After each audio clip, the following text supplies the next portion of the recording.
ምን አለ? ቀባ ይላል። የተቀባበት ምክንያት ምንድነው አለ? የመጀመሪያው ጽድቅን ስለወደደ እና አመፃን ደግሞ ስለጠላ። ይሄ መጀመሪያው ማለት። ሁለተኛው ደግሞ የሉቃስ ወንጌል ምዕራፍ 4 ቁጥር 17 ላይ የጌታ የያህዌ መንፈስ በእኔ ላይ ነው፣ ለድሆች ወንጌል ሰብክ ዘንድ ምን ብሎኛል አለ? ቀብቶኛል። የተቀባበት ምክንያት ለምንድን ነው? እዚህ ጋር ደግሞ ለድሆች ወንጌልን ይሰብክ ዘንድ። ስለዚህ ከዚህ ውጪ ያለ ስለተመረጠን የተቀባው የሚል ነገር አለ? አንተ ደግሞ በተራ ትሰጠኛለህ ካለ ማለት አሁን አንተ ካልከው ላይ ጽድቅን ስለወደደና አመፃን ስለጠላ። ስለዚህ ኢየሱስ ጽድቅን ስለወደደና አመፃን ስለጠላ እግዚአብሔር በዛ ምክንያት መረጠው ብዬ ነው ማምነው። በዛ ምክንያት መረጠው። ስለመመረጥ አይደለም፣ ስለመመረጥ ሳይሆን ስለመቀባት ነው። የተቀባው ስለተመረጠ ነው አልከኝ። አንተ አሁን የተቀባው ስለተመረጠ ነው የሚል ጥቅስ ማስረጃ ስጠኝ ካለ እንዳቅ። ዛሬ አዲስ ስለሆነ ማለት ነው ስምቼው አላውቅም። ማለት አሁን ኢየሱስ የተመረጠው ጽድቅን ስለወደደና አመፃን ስለጠላ ነው። ስለዚህ ጽድቅን ስለወደደና አመፃን ስለጠላ እግዚአብሔር መረጠው። ስለመቀባት ነው የምናወራው። የተቀባው ስለተመረጠ ነው አልከኝ። አንተ የተቀባው ስለተመረጠ ነው የሚል ድምዳሜ ላይ ያደረሰውን ሐሳቡን ከባይብል ላይ እንትን በለኝ። ኤግዛክት ወርድ ፋላሲ እየሰራው አይደለም ያለው፣ ሐሳቡን የፈለኩት ቃል በቃል አይደለም የፈለኩት። ቃል በቃል ሳይሆን ሐሳቡን እስቲ እንደዛ የሚደግፍህን ጥቅስ ስጠኝ ያልኩ ካለ በሐሳብ ደረጃ። አይ እኔ ተረዳሁት፣ አያይዤ ሁሉን ተረዳሁት እንጂ መጽሐፍ ቅዱስ ላይ እንደዚህ በግልጽ የተጻፈ ነገር የለም። ስለዚህ ኤክሶጄሲስ ነው ማለት ኤክሶጄሲስ ነው የተጠቀምከው፣ ኤክሶጄሲስ አይደለም የተጠቀምከው። እኔ የፈለኩት ደግሞ ኤክሶጄሲስ ነው የምፈልገው ማለት ነው። ፈትዮት ነው የምፈልገው እንጂ ሰግዮት አይደለም። ሰግዮት ከሆነ ደግሞ ምንድነው የሚሆነው? ሄርሜኔቲክስ ሳይሆን ሆሞሌቲክስ ነው የሚሆነው። አንተ የተጠቀምከው የትኛው ነው? ሆሞሌቲክስ ነው ሄርሜኔቲክስ ነው የተጠቀምከው? ሆሞሌቲክስ ማለት ምን ማለት ነው እንዴ? አውቀህ ነው ሲራክ? እውነት አላውቀውም። እኔ እንደዚህ ሰምቼ አላውቅም። ሄርሜኔቲክስ ማለት የስነ አፈታት ጥናት ማለት ነው። መጽሐፉ ላይ ያለውን ነገር ኤክሶጄሲስ ስታደርግ ወይም ደግሞ መጽሐፉ ላይ ፈትዮት ስታደርገው ገብተህ ውስጡ ስትፈታው ቋንቋውን ይዘህ ኮንቴክስቱን ይዘህ ቴክስቱን ይዘህ ከዛ ደግሞ ሊንጉስቲካል አፕሮች ግራማቲካል አፕሮች አድርገህ ስትጠቀም ምን ይባላል? ኤክሶጄሲስ ይባላል ማለት ነው። ፈትዮት ይባላል። ኤክሶጄሲስ ደግሞ ማለት ደግሞ ምንድነው? መጽሐፉ ያላለው መጽሐፉ ላይ እየከተቱ መረዳት፣ ማስረዳት፣ እየከተቱ እየጠመዘዙ ማውራት ምን ይባላል? ኤክሶጄሲስ ይባላል። ምን ይባላል? ይሄ ሰግዮት ይባላል። መሰክሰክ የሚጠቀሙ ነገር ምን ይባላል? ሆሞሌቲክስ ይባላል። ስብከት ብቻ ባዶ አየር ላይ ያለ ከኪስ እያወጡ ማውራት ማለት ነው። እንደዛ እንዳይሆን አሁን ኢየሱስ የተቀባበት ምክንያት ለተመረጠ ነው የሚለው አለ ወይ ነው መጽሐፉ ላይ? ቅድም እኮ ጠየቁ ወይ ኢየሱስ ስለተመረጠ ነው ወይ የእግዚአብሔር ልጅ የሆነው አልኩ። አዎ ስለተመረጠ ነው አልከኝ፣ እንደ እስራኤል አልከኝ። ስለዚህ ኢየሱስ ስለተመረጠ የእግዚአብሔር ልጅ ከሆነ እኔ ደግሞ የተመረጠበት ምክንያት ደግሞ አንተ ቅድም ኢየሱስ ልጅ የተባለበት ምክንያት ወደ 3 ወደ 4 ምክንያቶች አሉ የሚመጡበት ነው ያልኩ። 1 2 3 4 እያልን ስንዘረዝር ነበረ አይደለ? አዎ እሱማ ግን ቅድም እኔ ስጠይቅ ኢየሱስ የእግዚአብሔር ልጅ የሆነው ስለተመረጠ ነው ወይ አልኩክ። ከዛ አዎ ስለተመረጠ ነው የእግዚአብሔር ልጅ የሆነው አልከኝ። ልክ እንደ እስራኤል አልከኝ። ስለተመረጠ የሚል አለ፣ ስለተቀባም የሚል አለ፣ እንደና ደግሞ እንትንም ስለሆነ አለ። ምንድነው? ስለተፈጠረም አለ። በተለያየ ነገር ነው የሚያስቀምጠው ባይብል ላይ ማለት ነው። ዋት ኢዝ ዩር ፖይንት? መጨረሻ ላይ የኔ ፖይንት ምንድነው? የኢየሱስ መመረጥና መቀባት ይገናኛል የሚለውን እንትን ለማለት ፈልጌ ነው። መመረጡ ማለት የተመረጠበት የተቀባበት ምክንያት ስለተመረጠ ነው። ኢየሱስ ስለተመረጠ ቅድም አንተ እንዳልከው ጽድቅን ስለወደደ አመፃን ስለጠላ ለዛ እግዚአብሔር መረጠው ማለት ይሄ ደግሞ እግዚአብሔር መንፈስ የሚለውን ነገር ነው እኔ የፈለኩት። ስለተመረጠ ተቀባ የሚለውን ነገር ከየት ነው ያገኘኸው ነው የፈለኩት የነበረው። ከሌለ የለም ነው ችግር የለም። በሎጂክ ነው ወይድ ሎጂካል ሆነ ስታየው ሎጂክ እኮ መጽሐፉ ላይ ያለ ነገር ነው። ቤዝድ አድርገህ ነው እንትን ማድረግ ያለብህ። የሆነ ደሊል ያስፈልጋል፣ ጥቅስ ማስረጃ ያስፈልጋል። ስለተመረጠ ተቀባ የሚል ነገር ማስረጃ የለም ራሱ ማለት ነው። እሱ ግን ያው የተመረጠው ደግሞ እንደዛ ብቻ እንትኑ ያስኬዳል ነው በቃ። አይ ጥሩ ነው፣ ይበቃሃል። ያስኬዳል ነው በቃ።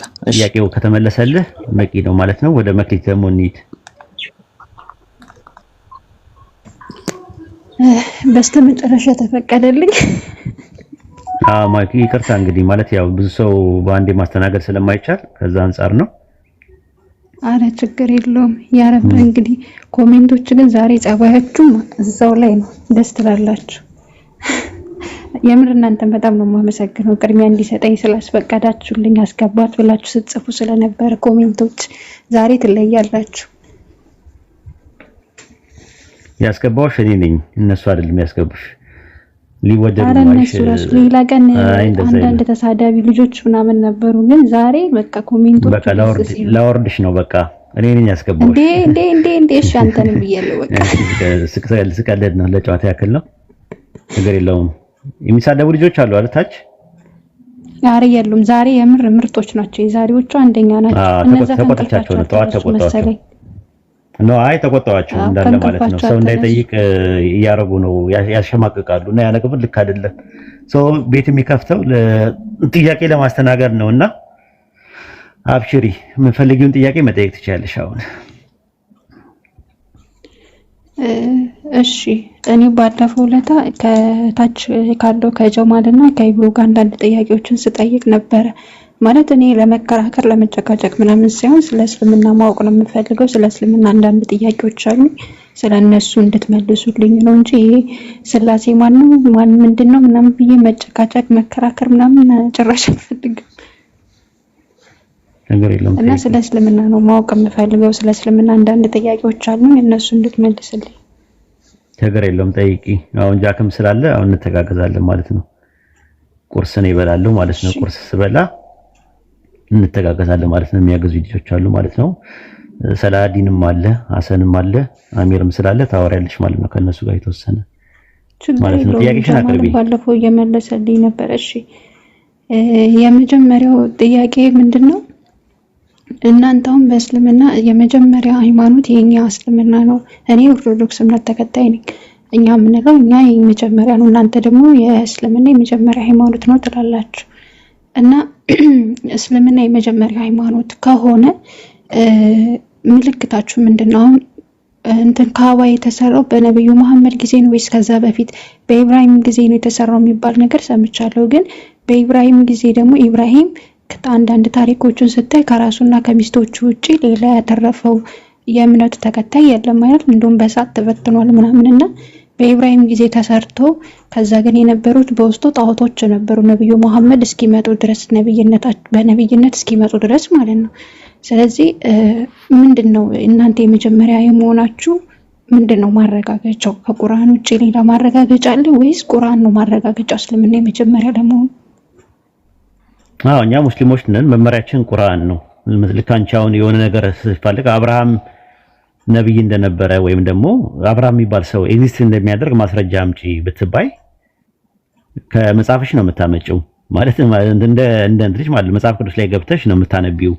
ይሄ ጥቅስ ነው ምናምን ነገር አይ ከመጽሐፍ ቅዱስ ውጪ አልፈልግም ካለ ሲጀመር አንቺ ጋር ምን አስመጣው? ምክንያቱም አንቺ ጋር መምጣት አይጠበቅበትም። ለምን ሌላ ነገር መጠየቅ ሌላ ቦታ ከሆነ የሚፈልገው ሌላ ቦታ ነው መጠየቅ ያለበት። አንቺ ክርስቲያን ነሽ፣ እንደ ክርስቲያንነትሽ ከመጽሐፍሽ ነው መመለስ ያለብሽ እንጂ አብርሃም ነብይ ስለመሆኑ አብርሃም የሚባል ሰው ኤግዚስት ስለማድረጉ ከመጽሐፍ ቅዱስ ውጪ ማስረጃ ካለሽ ተብሎ መጠየቅ እንትን ሂስቶሪካል ፋላሲ ነው፣ ታሪካዊ ጸጽ ነው ራሱ የመጀመሪያው ማለት ነው። ቁርአን ነው መረጃችን። ቁርአን ላይ በሱረቱ አሊ ኢምራን ምዕራፍ 3 ጠይቀሽኝ ወደ ቁርአን ኤግዛምፕል ነው የሰጠሁሽ እንጂ እኮ ስለ ባይብል ለማውራት አልነበረም። ካላዳመጥሽኝ ደግሞ ካልተደማመጥን ደግሞ ያው እንትን ይላል፣ ኦቨርላፕ ይፈጠራል። ኦቨርላፕ ደግሞ ሲፈጠር ደግሞ ሚስ አንደርስታንዲንግ ይፈጠራል። ሱረቱ አሊ ኢምራን ምዕራፍ 3 ቁጥር 19 ላይ አላህ ዘንድ ያለው ሃይማኖት ኢስላም ነው ብሎ ነው የሚያስቀምጠው። ኢስላም ማለት የቃሉ ትርጉም ምንድነው? መግለጥዬ የቃሉ ትርጉም ምንድነው? ኢስላም ማለት የቃሉ ትርጉም ታውቂዋለሽ? ኢስላም ማለት ምን ማለት ነው? ሙስሊም ማለት ምን ማለት ነው? መጀመሪያ እሱ ላይ ነው መፍታት ያለብን። ኢስላም ማለት እኔ እንደተረዳሁት ማለት አላቅም የምነግርህ ካለኝ እውቀት የተነሳ ነው። ኢስላም ማለት ሃይማኖት ነው፣ ሙስሊም ደግሞ አማኞች ናቸው። ያኔ አሁን እየተከፋፈለ ያለው ሙስሊም ኢስላም አይደለም። ኢስላም ማለት እውነት ለእውነት መታዘዝ፣ በእውነተኛው መንገድ መከተል፣ ለእውነት መታዘዝ ይመስለኛል። ስለዚህ አሁን ኢስላም ማለት ትርጉሙ የቃሉ ትርጉም መታዘዝ ነው። ሲምፕሊ መታዘዝ ነው። አስለመ ከሚለው ቃል ነው የመጣው፣ መታዘዝ ማለት ነው።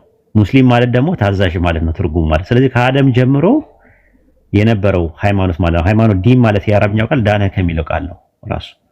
ፈረደ ከሚለው ፍርድ መሆን ይችላል፣ መርህ መሆን ይችላል፣ ህግ መሆን ይችላል፣ ሃይማኖት መሆን ይችላል። ዲን የሚለው ቃል ስለዚህ ሱረቱል አሊ ኢምራን ምዕራፍ 3 ቁጥር 19 ላይ ከአላህ ዘንድ ሪቪልድ የሚሆነው ዲቫይን ሬቨሌሽን ወይም ወሂ የሚባለው ነገር ሲመጣ ወይም ደግሞ ሲመጣ ዲን የሚባለው ነገር ከአላህ ዘንድ ሲመጣ ያ ዲን መሰረቱ ምንድነው? መታዘዝ ነው። አንዱን አምላክ በብቸኝነት ማምለክ ነው። አንድ አምላክን በብቸኝነት መገዛት ነው። አንድ አምላክን በብቸኝነት መታዘዝ ምን ይባላል? ኢስላም ይባላል። የሚታዘዘው ሰውየው ደግሞ ግለሰቡ ሙስሊም ይባላል ማለት ነው። ስለዚህ ከአደም ጀምሮ ሙስሊሞች ነበሩ ብለን ስንል ከአደም ጀምሮ ኢስላም ነበረ ስንል ያንን ታሳቢና ዋቢ አድርገን ነው እንጂ ከአደም ጀምሮ የነበሩ ሰዎች በቁርአን ያምኑ ነበረ ወይም ደግሞ ነብዩ መሐመድ ሰለላሁ ዐለይሂ ወሰለም ነብይ መሆናቸውን ያምኑ ነበር እያልን አይደለም። ሁለት የተለያየ ነገር ነው ራሱ ማለት ነው። ከቁርአን የወረደው በረሱል ሰለላሁ ዐለይሂ ወሰለም ላይ ነው። ከረሱል ሰለላሁ ዐለይሂ ወሰለም ላይ ከመውረዱ በፊት ቁርአን የሚባል የወረደ መጽሐፍ የለም። ከረሱል ሰለላሁ ዐለይሂ ወሰለም ከመላካቸው በፊት ነብዩ መሐመድ የሚባሉ ነብይ አልተላኩም። ሰዎች አሁን የሚያደርጉት ምንድነው? ረሱል ሰለላሁ ዐለይሂ ወሰለም ጋር ይመጡና ረሱል ሰለላሁ ዐለይሂ ወሰለም ጋር የመጨረሻ ነብይ ናቸው፣ ቁርአንም የመጨረሻው የአምላክ ኪዳን ነው ብለን ነው የምናምነው። ከዛ በፊት ጥንት የነበሩ ከጥንት ጀምሮ የነበሩት ነቢያቶች በአጠቃላይ የሚያምኑት እምነታቸው ኢስላም ነው። ሰዎቹ ደግሞ ግለሰቦቹ ደግሞ ሙስሊም ናቸው የምንለው ቁርአንና ሐዲስን መሰረት አድርገን ነው። እዛ ላይ ጥያቄ ካለሽ ማስረጃዎቹን ደሊሎቹን አንድ በአንድ ከፈለግሻቸው ወንድሞች ይሰጡሻል። አይ ደግሞ ከዛ ውጪ ነው የምፈልገው ካልሽ ደግሞ ሙስሊሞች ነን ከዛ ውጪ መጠየቅ አይገባንም ነበረ። አይ ከዛ ውጪ ደግሞ ከፈለግሽ ደግሞ ከዛ ውጪ ከምንድን ነው የፈለግሽው የሚለው ደግሞ ጥያቄ መጠየቅ አለ ራሱ እና ከምን አንፃር ነው የጠየቅሽው? ጥያቄው ልክ ነው ወይ? ሂስቶሪካል ፋላሲ አለ ወይ? የታሪክ ህጸጽ አለ ወይ? ምናምን የሚለው ነገር ተቀጥያለሽ ማለት ጃክ ቀጥል። ቁርስ ልብላኔ። እሺ ኡስታዝ፣ እሺ ይሄ ኡስታዝ ያለሽን በደንብ ከተረዳሽ አንድ እምነት አለን የሚል አካል የሚጠየቀው ከስክሪፕቸሩ ነውና ከስክሪፕቸሩ ውጪ ከሆነ ትክክል አይደለም ሙግቱ። ከስክሪፕቸሩ ውጪ ከተባለ ከምንድን ነው የሚለው ነገር ስለሚመጣ ቫሊድ የሆነን ጥያቄ ብትጠይቂ አሪፍ ነው። እሺ ቀጥይ መክሪ። አሁን የኔ ጥያቄ እኮ ምን መሰለክ፣ እስልምና የመጀመሪያ ነው ከተባለ እስልምና የመጀመሪያ ለመሆኑ ምንድነው ማረጋገጫችሁ? የታሪክ ማረጋገጫ አለ ወይ? የተጻፈ መጽሐፍ ማረጋገጫ አለ ወይ ከቁርአን ውጭ? ምክንያቱም ቁርአን የወረደው በነብዩ መሐመድ ጊዜ ከነበረ እስልምና ደግሞ ከአደም ጊዜ ጀምሮ የነበረ እምነት ከሆነ ምንድነው ማረጋገጫችሁ? ጥያቄውን እኮ በደንብ ተረዳናል። ግን ጥያቄው ለአንድ ቅድም ኡስታዝ በደንብ ገልጾልሻል። ያንን ካልተረዳሽ አይ ዶንት ኖ እምነት አለኝ የሚል አካል በስክሪፕቸሩ ነው የሚጠየቀው። ከስክሪፕቸር ወጥተን ካልሽ ሂስቶሪካል የምትይ ከሆነ ሂስቶሪካል ኤቪደንስ የሚባለው ነገር በመሰረቱ ራሱ ፋክቹዋል የሆነ ትሩዝ ነው ወይ ነው? what does this mean ሂስቶሪካል ኤቪደንስ ራሱ? ለምሳሌ ሂስቶሪያኖች ብዬ ባመጣ ተቀበያለሽ? የነዛ ሰዎች ሂስቶሪያኖች የራሳቸው እምነት አላቸው በመሰረቱ። ከነዛ ውስጥ በጠቅስልሽ ለምሳሌ ኢብኑ ጀሪር አጠበሪ ሂስቶሪያን ውስጥ የሚመደብ ነው። ኢብኑ ከሲር ራሱ ከኮሜንታሪ ሙፈሲር ከመሆኑ አንፃር ገና በተጨማሪ ሂስቶሪያን ተብሎ የሚጠቀስ ነው።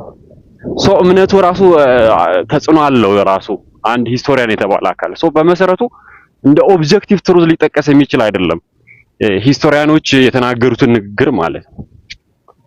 ከስክሪፕቸር ውጪ ስትይ ያንን ነገር ራሱ በራሱ መረጃ የሚሆን ነገር ነው ወይ የሚለውን ነገር አሳሳቢ ነው ማለት ነው። ቤዝድ አድርገሽ ስክሪፕቸሩን ቤዝድ አድርገሽ ግን ብትጠይቂ የተሻለ ነው። ካልሆነ ግን ከዛ ውጪ የምትይ ከሆነ ከዛ ውጪ ምንድነው ነው? ለምሳሌ ያንን ነገር በደንብ ሊተነተንና ኮንዲሽን ይሆናል አይሆንም የሚለውን ነገር ልንግባባበት ይገባል። እምነት አለኝ እስካልሽ ድረስ ከስክሪፕቸር ወጣሽ አይደለም የምትጠይቂው። ግልጽ አይደለ? አይ እምነት የለኝም የሚል አካል ሲሆን ነው በዛ መልኩ ምናልባት ልናወራ የምንችለው ሎጂካሊ ምናምን ልንሄድበት የምንችለው ማለት ነው።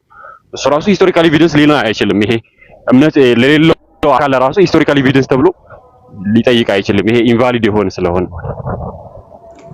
እሺ እንደዛ ከሆነ አሁን ከቁርአን በፊት የነበሩት ነቢያቶች እና አማኞች በምንድን ነበር ሲመሩ የነበረ? አሁን የዚህ ትውልድ የሚመራው ወይም ነብዩ መሐመድ በኋላ የመጡ ትውልዶች የሚመሩት በቁርአን ነው አይደለም?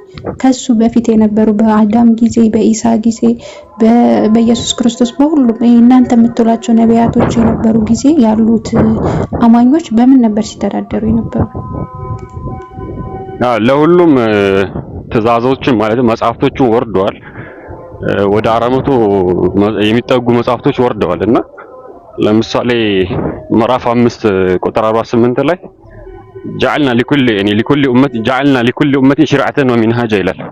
ለሁሉም ህዝብ ሸሪዓንና ህግንና መንገድን አድርገናል ይላልና ለራሳቸው ህግና መንገድ አላቸው። ለምሳሌ ዘቡር፣ ተውራት፣ ኢንጂል የምንላቸው ከቁርአን በፊት የወረዱ ናቸው። ለምሳሌ ተውራት በሙሳ ላይ የወረደ ነው። ኢንጂል የምንለው ደግሞ በኢሳ አለይሂ ሰላም የወረደ ነው። ዘቡር አለ እንደዚሁ። ከነዚህም ውጪ ሌሎች ወደ 400 የሚጠጉ መጽሐፍቶች ወርደዋል። አላህ ሱብሓነሁ ወተዓላ በየሁሉም ህዝቦች መልእክተኞች ይልኳል። ለምሳሌ ፊ ሱረቱ ነህል ላይ ምዕራፍ 16 ቁጥር 36 ላይ ወለቀድ በዐስና ፊ ኩሊ ኡመቲን ረሱላን አን ይዕቡዱላህ ወጅተኒቡ ጣጉት ይላል። በእርግጥ በየሁሉም ህዝቦች ምን አድርገናል ይላል? መልእክተኛ ልከናል ይላል። ታዲያ እነዛ መልእክተኞች ምንድን ነበር የሚሉት ሲባል አላህን በብቸኝነት አምልኩ፣ ጣዖታትን ራቁ በማለት ልከናል ይላል። እነዚህ መልእክተኞች ሰዎችን አላህን በብቸኝነት አምልኩ፣ ጣዖታትን ራቁ በማለት አላህ ሱብሓነሁ ወተዓላ ሲልካቸው መጽሐፍቶቹንም ሰጥቷቸዋል። ለምሳሌ ተውራትን አወረድን፣ በሷ ውስጥ ብርሃን አለ ይላል አላህ ሱብሓነሁ ወተዓላ። ብዙ መጽሐፍቶች ወርደዋል።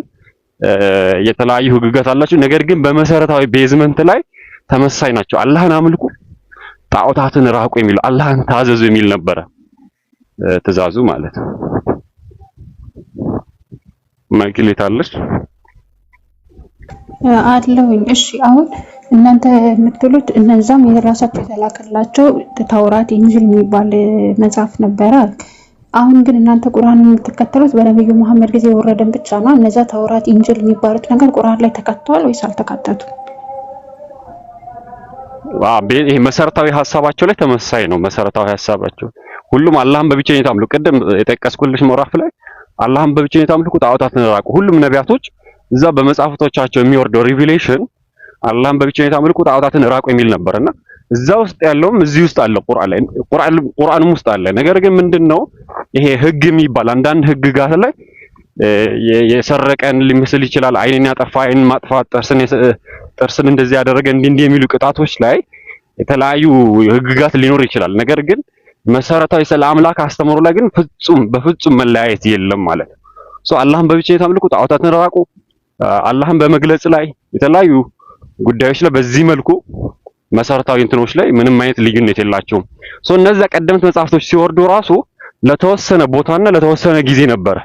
ከዛ በኋላ አላህ Subhanahu Wa Ta'ala የመጨረሻ ለዓለም አጠቃላይ ሪቪልድ አድርጎ ማለት ነው ወህዩን በማውረድ መተዳደሪያ ግን ቁርአንን አድርጓል። የመጨረሻውም ነብይ ሰለላሁ ዐለይሂ ወሰለም አድርጓቸዋል ማለት ነው። ለዛም ነው ፊ ሱረቲ ኢብራሂም ላይ ምዕራፍ 14 ቁጥር 1 ላይ አሊፍ ላም ራ ካለ በኋላ ኪታቡን አንዘልናሁ ኢለይክ ወደ አንተ ያወረድነው የሆነው መጽሐፍ ነው አለ። ለምን ሲባል ሊቱኽሪጀ ናሰ ሚነ ዙሉማት ኢለ ኑር ሰዎችን በአጠቃላይ ከጨለማዎች ወደ ብርሃን ታወጣ ዘንድ ወደ አንተ ያወረድነው የሆነ መጽሐፍ ነው ሰዎችን በአጠቃላይ ብሎ አላህ Subhanahu Wa Ta'ala ይገልጽልናል። እነዛ መጽሐፍቶች ለስፔሲፊክ ለተወሰነ ቦታና ጊዜ ነበረ። ነገር ግን ቁርአን በመምጣት የነዛን መጽሐፎች መሰረታዊ ሐሳብን አላህን በብቸኝነት አምልኩ ጣዖታትን ራቁ የሚለውን በማረጋገጥ ለአጠቃላይ ለህዝቦች መተዳደሪያ ሆኖ የወረደ ነው ማለት ነው። ግልጽ ነው አሁን ግልጽ ነው። ግን እኔ አሁን ማወቅ የምፈልገው ነገር ምን መሰለህ፣ ከቁርአን በፊት እስልምና የተጻፈበት የተነገረበት ወይ ምልክታችሁ ይሄን ነገር ነው ማወቅ የምፈልገው። ምክንያቱም ኢየሱስ ክርስቶስ ከነብዩ መሐመድ ከመምጣታቸው ከ600 ዓመት በፊት ነበር አይደለ? እስልምና ደግሞ እስልምና ምልክቶች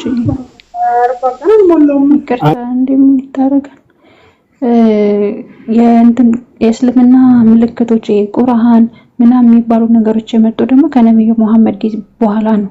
እኔ ደግሞ ማወቅ የምፈልገው ከነብዩ መሐመድ በፊት እስልምና ስለመኖሩ ማረጋገጫ ነው የምፈልገው። ወይ ደግሞ ኢየሱስ እስላም ለመሆኑ አሁን እናንተ በእናንተ አስተምራችሁ ኢየሱስ ክርስቶስም ማርያምም አብርሃምም ያዕቆብም ሙስሊሞች ናቸው ትላለህ። ኢየሱስ ክርስቶስ ሙስሊም የሆነበትን ይሁን አንድ ማረጋገጫ ከቁርአን ውጭ አላችሁ ወይስ ቁርአን ላይ ነው ኢየሱስ ክርስቶስ ሙስሊም ነው? ከቁርአን ውጭ ከምንድን ነው መረጃ የምፈልገው? እሺ ከቁርአን ውጭ ከምን መረጃ እንስጥሽ? ከቁርአን ውጭ አሁን ሌላ መጽሐፍም ሌላ ምንም አይነት የታሪክ እንትን የላችሁ? ለምሳሌ ላይ ብቻ ነው ቁርአን ላይ ብቻ። ለምሳሌ ከምን መጽሐፍ? አሁን ኢንጂል ምናምን ተውራት ያልከው የኢየሱስ ክርስቶስን መጽሐፍ ተሰጥቶት ነበር አልክ። እሺ ያ የኢየሱስ ክርስቶስ መጽሐፍ የት አለ? እናንተ የምትጠሩ ኢየሱስ ክርስቶስ። ስለዚህ በዛን ጊዜ ያ ጥሩ ቆይ መተሻል። አሁን ጥሩ መተሻል። እንደዛ ከሆነ መጽሐፍቱ ተበርዟል ብለን እናምናለን፣ ኮራፕትድ ሆኗል ብለን እናምናለን።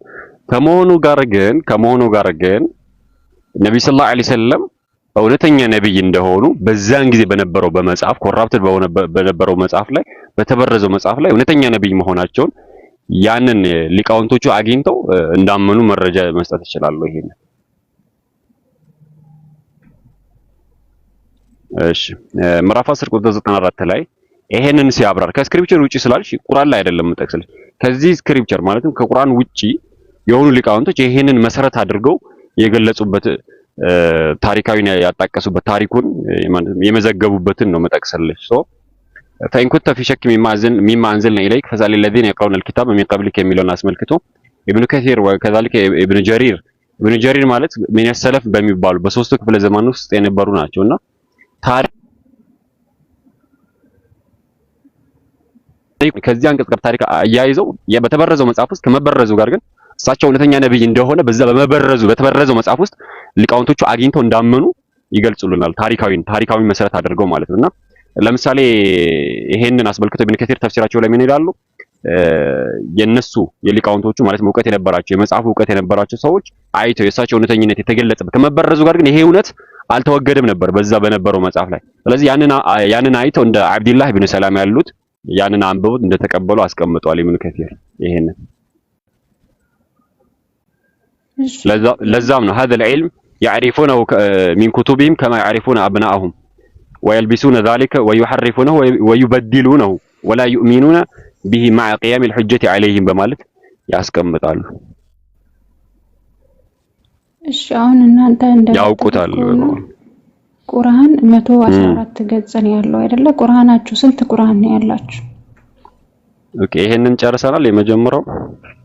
እሺ እሱን ችግር የለውም እንለፈውና ግን ከቁርአን ላይ ቢሆን ኢየሱስ ክርስቶስ ሙስሊም ነው የምትሉ ማየት እፈልጋለሁ። ምክንያቱም የኔ ጥያቄ ምን መሰለክ ጭንቅላቴ ላይ ጥያቄ የፈጠረብኝ ነገር አለ።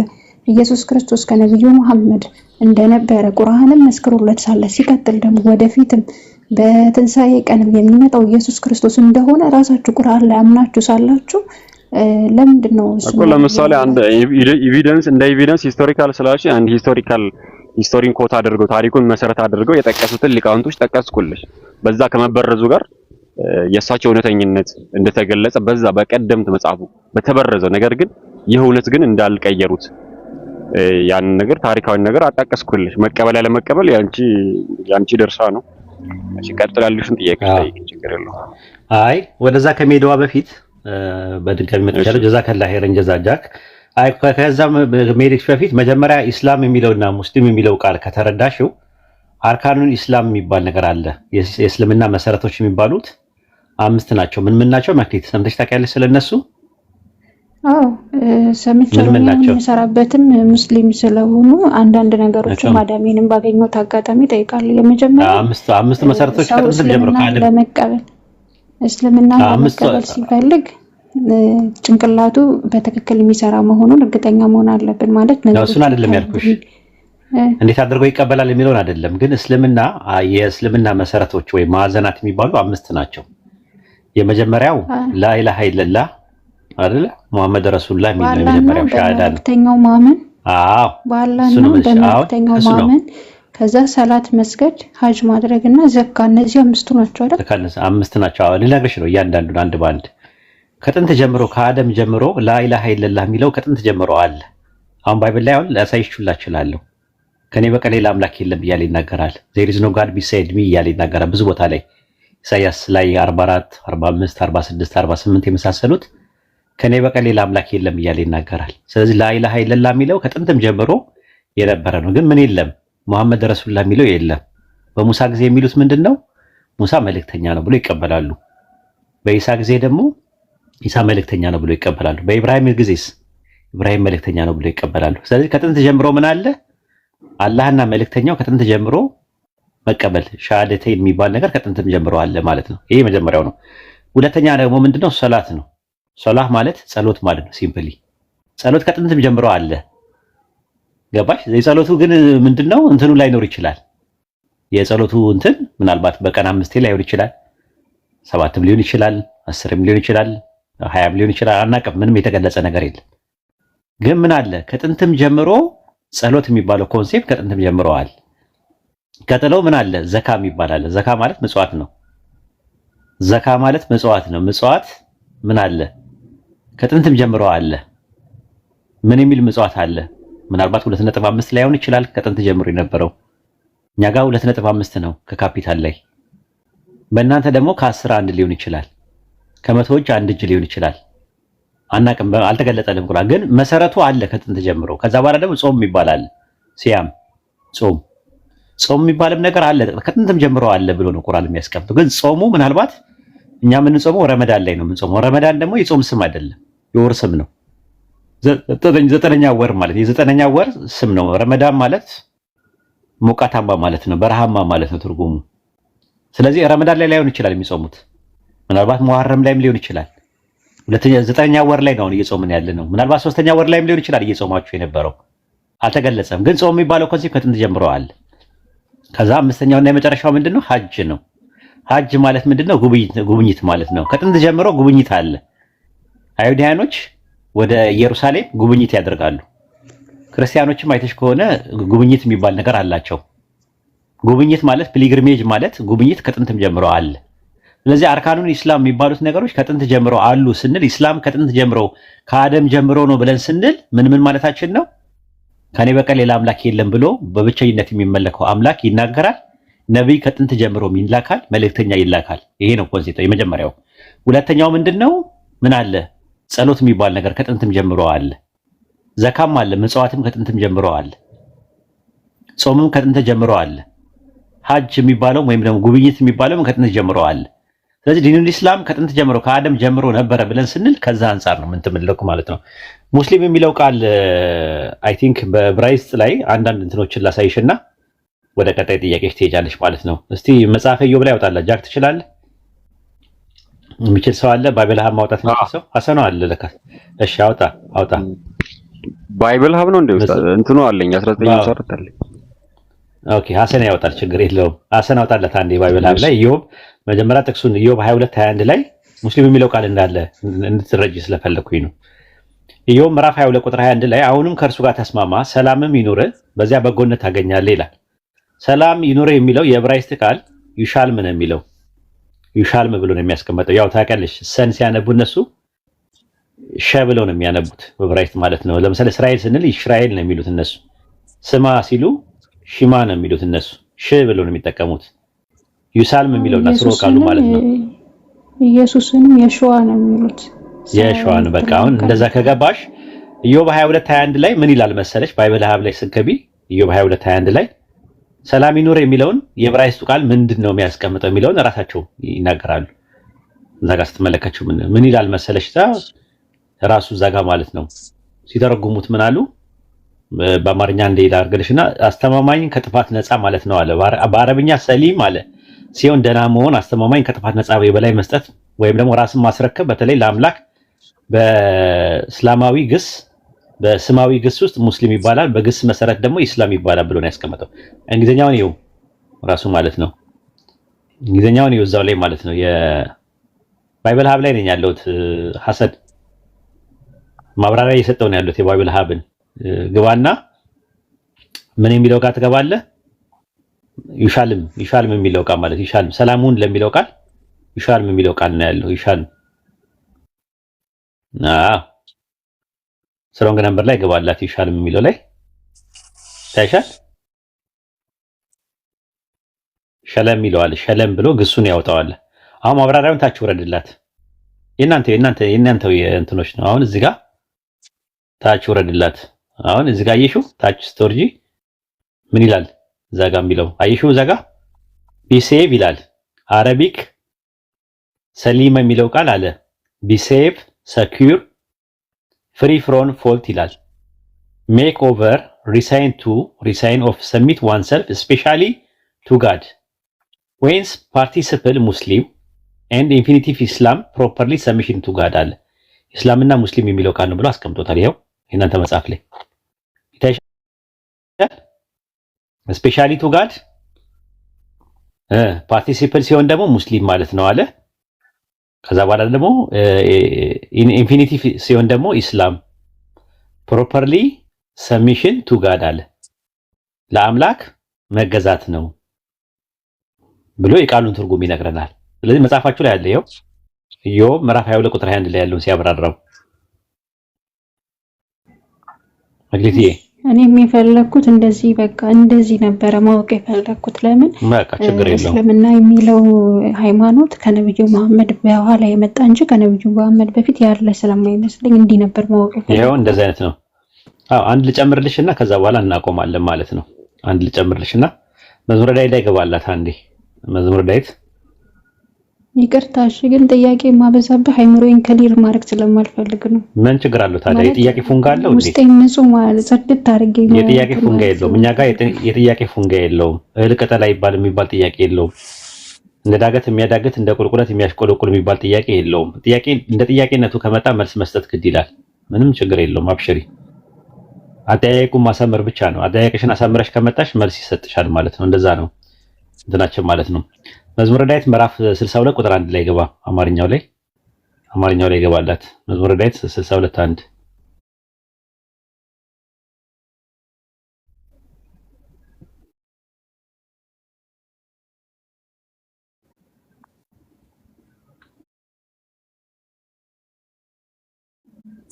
መዝሙረ ዳዊት ምዕራፍ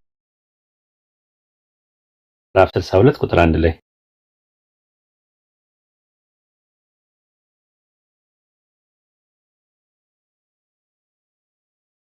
አይደለችም መዳን ሙስሊም ማለት ያው ስለ መገዛት ያወራል መጽሐፍሽ። ኢስላም ማለት ሰሚሽን ማለት ነው ትርጉሙ። ስለ መገዛት ያወራል። እዛው መዝሙረ ዳዊት ምዕራፍ 2 ቁጥር 11 ላይ ያወጣል። መዝሙረ ዳዊት 2:11 ላይ ያወጣላት 2:11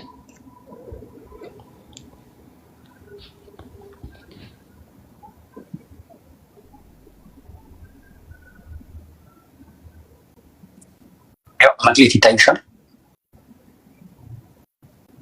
አዎ ይታየኛል በደንብ። ኡስታዝ ፖስት ስለሆነ ተቀበሉ፣ ተክሳጹን ተቀበሉ። ጌታ እንዳይቆጣ እናንተ በመንገድ እንዳጠፉ ቁጣው ፈጥና ትነዳለችና በእርሱ የታመነ ሁሉ የተመሰገነ ናቸው።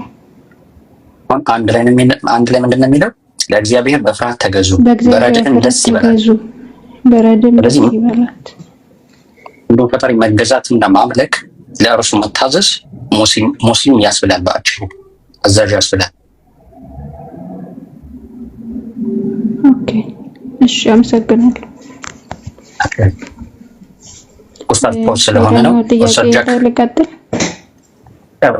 ኡስታዝ እስኪመለስ ኡስታዝ ጃክ ኡስታዝን ጠብቀው ወይንስ አይተቀጥል? እሷም ሳትጠራ ኡስታዝ እስኪመለስ ድረስ አልተቀጥል። ቀጥይ መክሊት ቀጥይሽ መክሊት። እሺ ሌላኛው ጥያቄ ደግሞ ባለፈው ኢብሮ ቤት ስማማር ነበርና በእስልምና ጨረቃን ምንም ከእስልምና ጋር የሚያገናኛችሁ ነገር የለም ማለት በቁርአኑም ሆነ በሐዲስ ላይ ስለ ጨረቃ የተጻፈ አንዲትም ነገር የለም።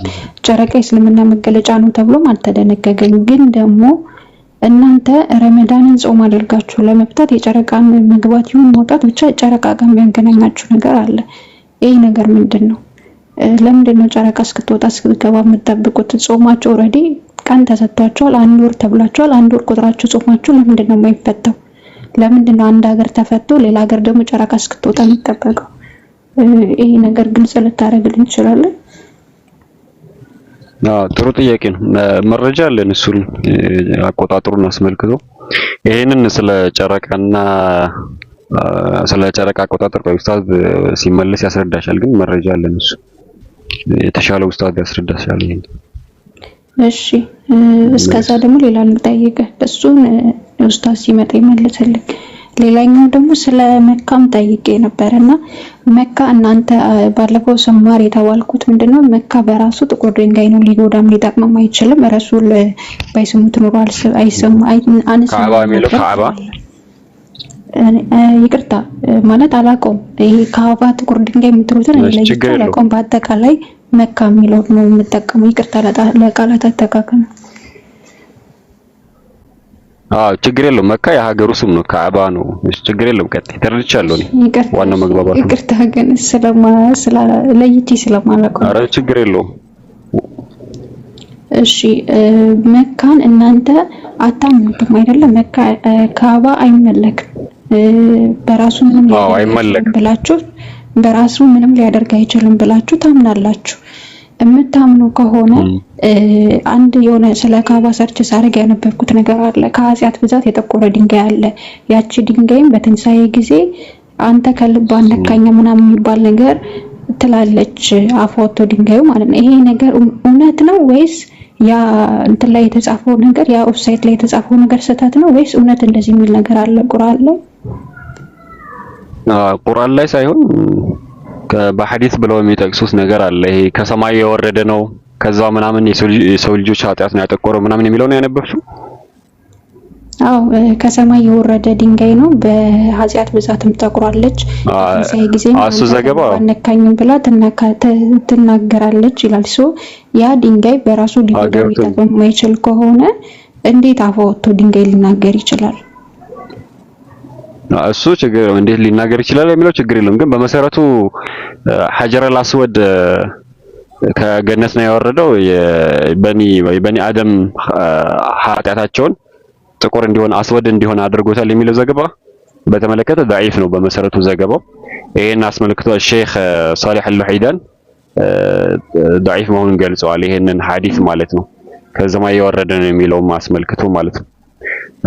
ዑመር ረዲየላሁ ዐንሁ ይሄንን በመግለጽ ያኒ እሱን በመሳም ላይ አስመልክቶ ያኒ በሚስሙት ጊዜ እንን ተናግረዋል።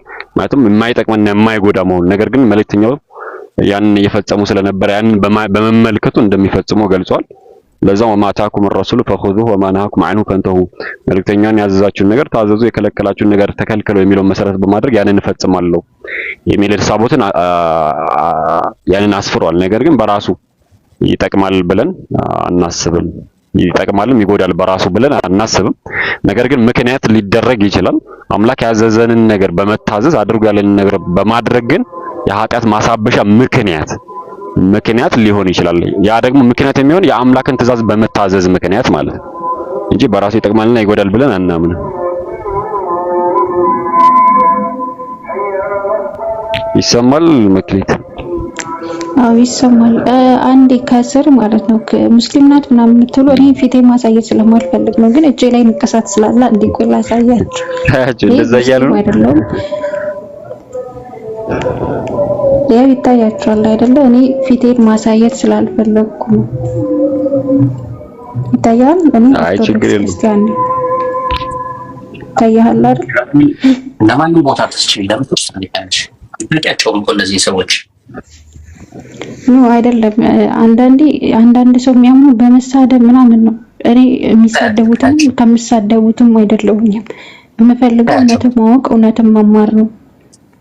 በቃ ቦታ ተስታችሁ የራስሽን ብቻ የመጣሽበትን ዓላማና ኢላማ ይዘሽ ከታች ኮመንት እንትን ለሚለው ከሰጠሽ የትኛው የሚሆኑ ጨርቅ ያስጥላሉ። ስለዚህ ምንም ምላሽ አትስጫቸው። የገባሽበትን ቁም ነገር ብቻ ተከታታይ ቤት እሺ። እና አሁን አንተ እያልከኝ ያለው ጥቁር ድንጋይ አይመለክም ነው? ሰላም አለይኩም። ሰማለሁ? አዎ ትሰማለህ? አዎ ኡስታዝ ይሰማል። ስልክ ገብቶብኝ ነው እና ያወራን ነበረ ጥሩ ጥቅሶችን ማለት ነው። ኢንሻአላህ ከቀጠላችሁ ቀጥሉ እንዳላቋረጣችሁ፣ ካልሆነ ግን የጀመርኩትን አንዴ ልጨርስና ስለ ካባ ያወራሽ ነበርና ስለሱም እናወራለን ኢንሻአላህ። መዝሙረ ዳዊት ምዕራፍ 62 ቁጥር 1 ላይ ነፍሴ ለአምላክ የምትገዛ አይደለችምን የሚለውን ጥቅስ አይተን ነበረ። መዝሙረ ዳዊት 2:11 ብዬ ነው ከዛ በኋላ የወጣሁት እኔ ማለት ነውና ሐሰን እስቲ መዝሙረ ዳዊት ምዕራፍ 2 ቁጥር 11 ላይ ያወጣላትና የተወሰነ ጥቅስ እንይና ወደ ጥያቄው ደግሞ እንመለሳለን።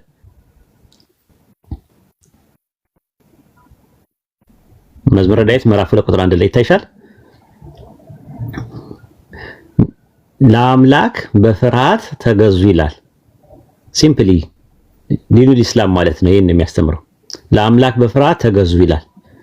ከጥንት ጀምሮ ለአንዱ አምላክ ይገዙ ነበር። ምናልባት አረብኛ የሚለውን ቃል ኢስላም የሚለውን ቃል አለመጠቀምሽ ሊሆን ይችላል ልዩ የሚያደርግሽ። መዝሙረ ዳዊት ምዕራፍ 100 ቁጥር 2 ላይ ምዕራፍ 100 ቁጥር 2 ላይ ያወጣላት። ምዕራፍ 100 ቁጥር 2 ላይ ይታይሻል። በደስታ ለአምላክ ተገዙ። ቅድም በፍርሃት ነው። አሁን ደግሞ በደስታ ለአምላክ ተገዙ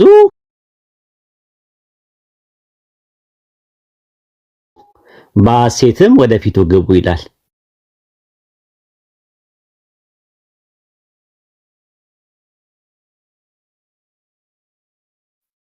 ስለዚህ ለአምላክ መገዛት ትልቅ ነገር ነው። ያዕቆብ ምዕራፍ 4 ቁጥር 7 ላይ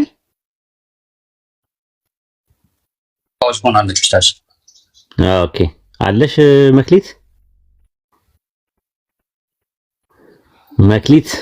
ዳሪክ ምናን የገንዘብ አይነቶች ናቸው። ታውቃላችሁ ይሄንን? ኦኬ ከመጣሽ እሺ እስከምን ድረስ ተከታተልሽናል? አለው። እሺ ያዕቆብ ምዕራፍ 4 ቁጥር 7 ላይ እንግዲህ ለአምላክ ተገዙ፣ ዲያብሎስን ግን ተቃውሙት ከእናንተ ይሸሻልና አለ። ለአምላክ ተገዙ፣ እንግዲህ ለአምላክ ተገዙ፣ ለእግዚአብሔር ተገዙ እያለ ይናገራል።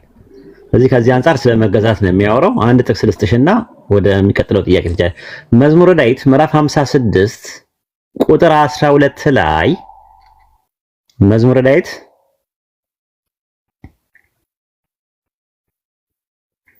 ምዕራፍ 56 ቁጥር 12 ላይ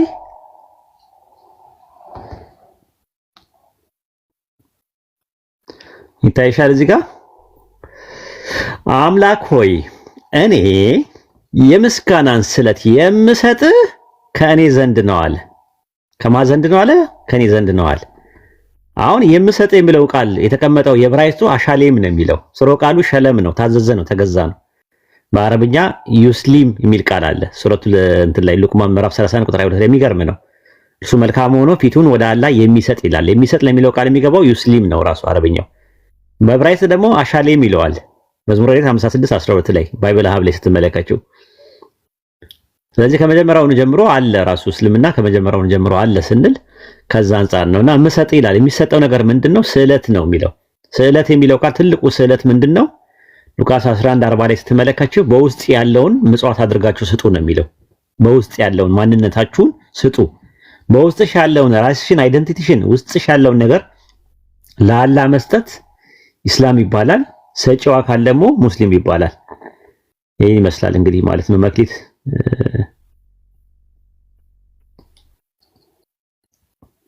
ቪዲዮንሽ መሰለኝ ወይ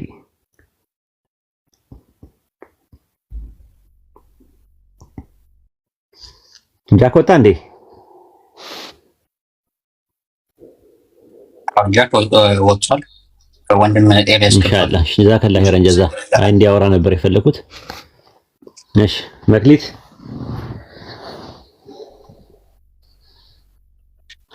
ዲናር ዲርሃም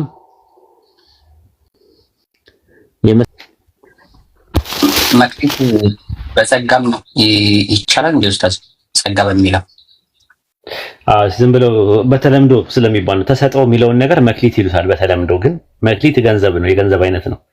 መክሊት ዳሪክ እና ምናን ዲናር ታውቃለህ? ዲናርና ዲርሃም የብር ሳንቲም ነው። የወርቅ ሳንቲም ደግሞ ዲናር ይባላል። እንዴ ወጥቼ ልግባ እያለች ነው። ላኪና እንደገና ማስገባሻለሁ።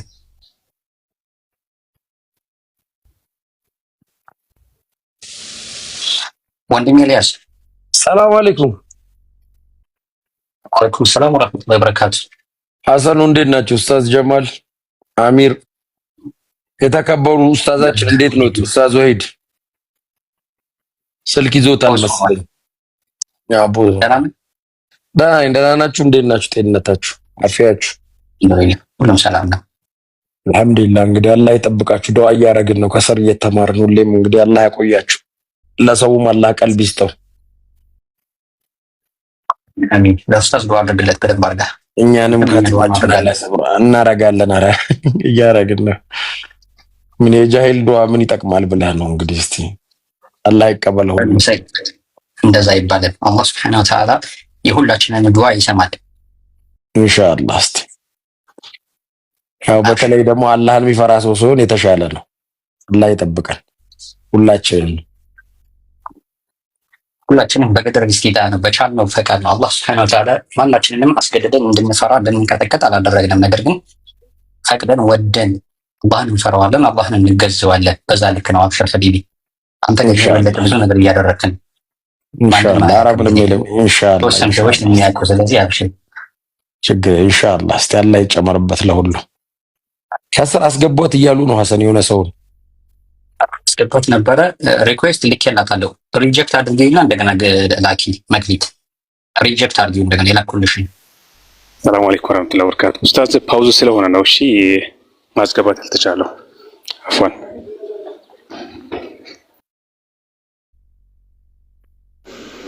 ሐሰን እስከዛ ነው ለጠይቅ። እሺ ቀጥል።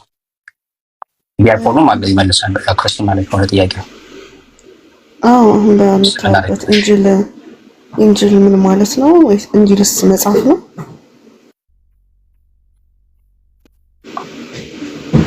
እንጅል አላህ ሱብሓነሁ ወተዓላ ለኢየሱስ ወይም ለኢሳ አለይሂ ሰላም የሰጠው መለኮታዊ መማሪያ ነው።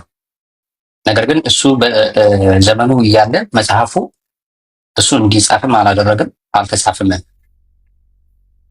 ነገር ግን ይሄ ኦራል ትራዲሽን ለምሳሌ ቁርአን የሚባለው ነገር የሚነበብ በጆሮ ተሰምቶ እንደገና ድጋሚ የሚነበብ ነው። ለምሳሌ ቁርአን ለነብዩ መሐመድ ሲመጣ ጅብሪል እየቀራ ቁርአን ሲቀራ ስልሽ ታውቂያለሽ?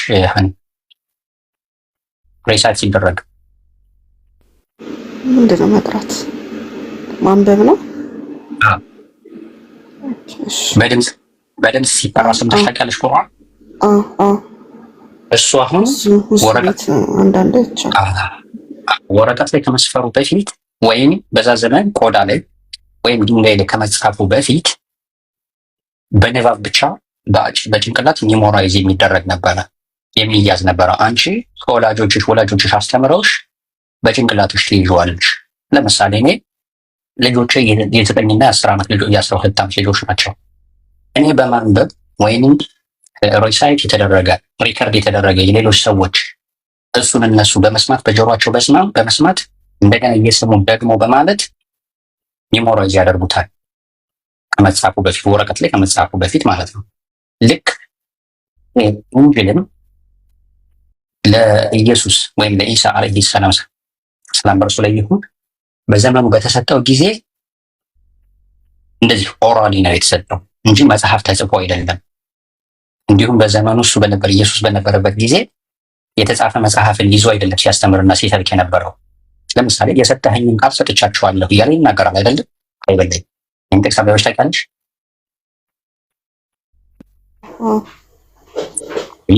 ያ የሰጠው ቃል ከወንጌል ነው።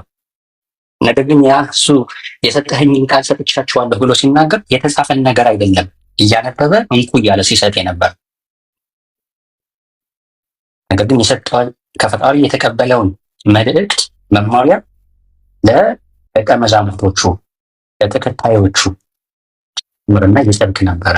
ዛሬ ላይ ለምሳሌ ክርስቲያኖች በተለይ እነዚህ አራቱ ወንጌሎች ማቴዎስ ወንጌል፣ የማርቆስ ወንጌል፣ የዮሐንስ ወንጌል አራቱ ወንጌሎች ኢየሱስ ወንጌል ናቸው ተብሎ ይነገራል አይደል? በክርስትና ዓለም ውስጥ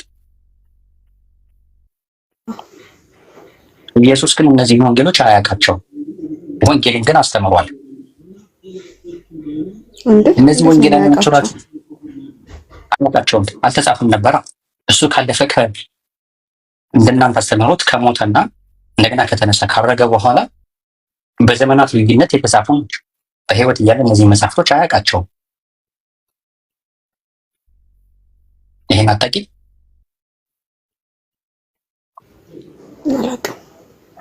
እነዚህ መጽሐፍቶች አልተጻፉም ነበረ። ሐዋርያቶች አይደል የጻፉት? እሱ ካለፈ በኋላ ነው እንዲጻፉ ፈቃድ አልሰጣቸውም። ምንም አልሰጣቸውም። እሱ ለሐዋርያቶች አልሰጣቸውም። ሰጥቷቸዋል። የሚል ሰው ካለ ይምጣና ይግባና ያሳየና ኡስታዝም ሲመለስ ይነግርሻል፣ ከኔ በተሻለ ማለት ነው። እሺ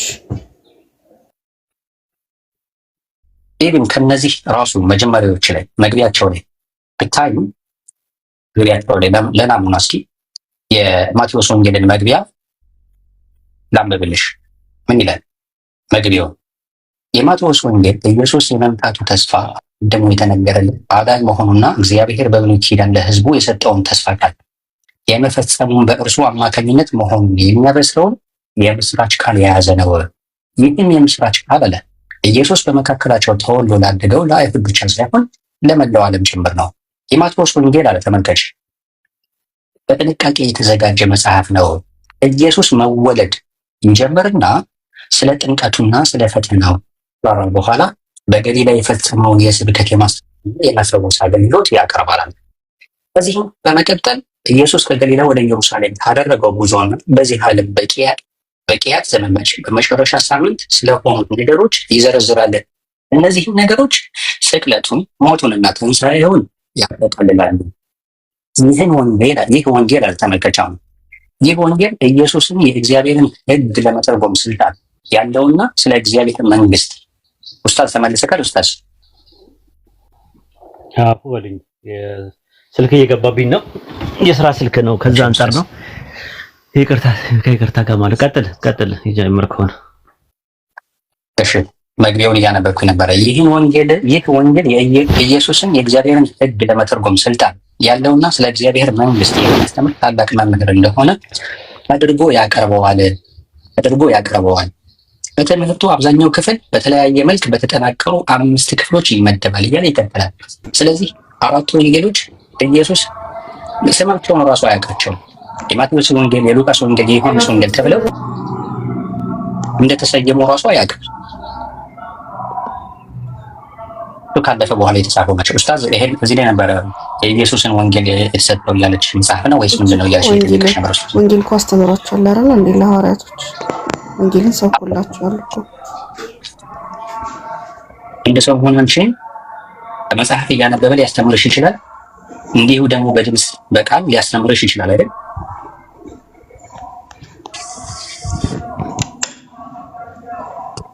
ምናልከኝ ሐሰን አንድ ሰው ከመጽሐፍ እያነበበ ለምሳሌ አንድ መጽሐፍ እያነበብኩኝ ላስተምርሽ ይችላለሁ። ነገር ግን በጭንቅላቴ ደግሞ ያስኩትን ነገር ምንም አይነት መጽሐፍ ሳልይዝ ሳላነብ ከጭንቅላቴ ያለውን ሳስተምርሽ በጭንቅላትሽ ካያሽው ልዩነት አለው አይደል?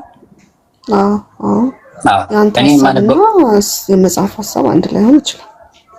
እኔ የማነበው መጽሐፍ ግን እንቺ ብዬ ስሰጥሽ እኔ የማነበውን አንቺን ታነቢዋለሽ። ልክ ነኝ? ወይም እኔ የማስተምረው ኢየሱስ ለሐዋርያቶቹ በዚህ መልኩ አይደለም ያስተማራቸው። እሱ ራሱ የሚሰብከውን ወንጌል የሚያስተምረውን ወንጌል መጽሐፍ አይደለም እንኩ ብሎ የሰጣቸው ለነሱ ወንጌል ወደ ሮሜ፣ ወደ ቆሮንቶስ፣ ገላትያ፣ ኤፌሶን እነዚህ መጽሐፎች ክትክለም ናቸው። ስለዚህ ወንጌል የማን ሀሳብ ነው? የጸሐፊዎች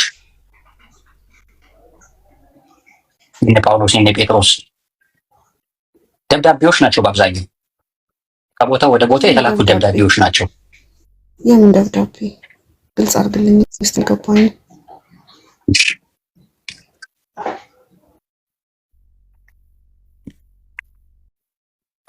ለምን ጥቅስ እያነበብኩኝ ወይም ጥቅስ አውጥቼ ላሳይሽ። እኔ ግን ያለችኝ አንድ ደቂቃ ነው፣ ብታስቀድሙ ደስ ይለኛል ልጆች ከትምህርት ሳይመጡ። እሺ ችግር የለውም።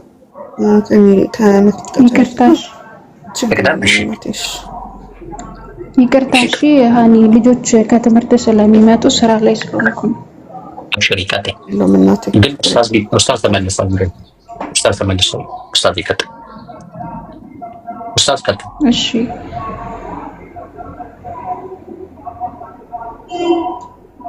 ማውራት የሚፈልግ ሰው አለ?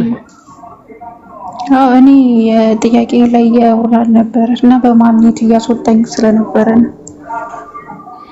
ኦኬ ጥያቄ ካለሽ ጠይቂ። ማለት ስለ ካባም ስለምንም ስለምፈልግ ጥያቄ ጠይቂ። እሺ አሁን እናንተ ባለፈው የብሮድካስት ጠይቅ ነበርና ጨረቃ በእስልምና አይመለክም። ምንም ጨረቃ ስለ ጨረቃ የተጻፈ በቁርአንም ሆነ በሐዲስ ላይ የለም። ጨረቃ ለእስልምና የደነገገ አንድም ሐዲስ አንድም ቁርአን የለም ብሎኛል። ጨረቃ በእስልምና ምንም አይነት እንትን ነገር ከሌለው ለምንድን ነው በየመስጊዳችሁ ላይ በየምግብ ቤታችሁ ላይ አሁን ምግብ ቤት ራሱ እስላም ሆኖ የሚታወቀው ጨረቃ ከተደረገበት ነው። እሱን ተውና ደግሞ ረመዳን ጾም ጾማችሁ ጾሙ ሊፈታ ሲል ጨረቃ እስክትወጣ እስክትገባ ወይ እስክትወጣ ይሁን እስክትገባ አላውቅም፣ ብቻ ጨረቃን ተከትላችሁ ነው ጾም የምትፈቱት። ጨረቃ በእስልምና ሃይማኖት ውስጥ ምንም አይነት እንትን ከሌላት ለምንድን ነው ጨረቃን የምትከተሉት? ለምንድን ነው አንድ ወር ከተደነገገላችሁ አንድ ወር ጾማችሁ ነው የማትፈቱት?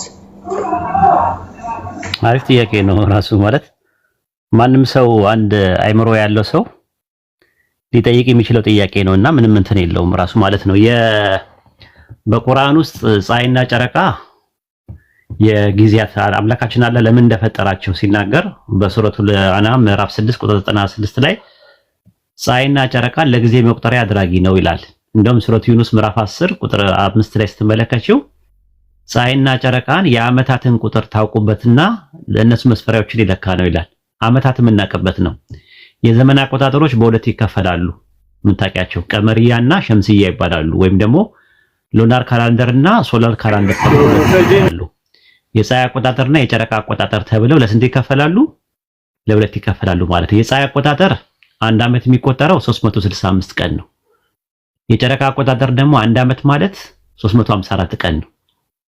ይሄ ነው። ይሄን እውቅና ኢቭን ባይብልም ይሰጣል፣ አይሁዶችም ይሰጣሉ፣ ሁሉም ናቸው የሚሰጡት ማለት ነው። ለምሳሌ በባይብል ስትመለከቺው ኦሪት ዘፍጥረት ላይ ስትመለከቺው ምዕራፍ 1 የማን ነው የሚጮህ? የሆነ ጩኸት ነገር ይሰማኛል። ኦሪት ዘፍጥረት ምዕራፍ 1 ቁጥር 16 ላይ ስለ ፀሐይና ስለ ጨረቃ ሲናገር ምን አለ? ሁለት ታላላቅ ብርሃናቶችን አደረገ አለ።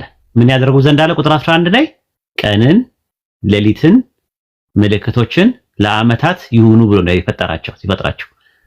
ፀሐይና ጨረቃ ጊዜን ዓመታትን ታውቁ ዘንድ ነው የተፈጠሩ ተብሎ ነው የተባለው። ትምህርታችን አንድ አይነት ነው። እናንተ የምትጠቀሙበት የምን አቆጣጠር ነው? የፀሐይ አቆጣጠር ነው። በፀሐይ አቆጣጠር አንድ ዓመት ማለት ስንት ነው? 365 ቀን ነው።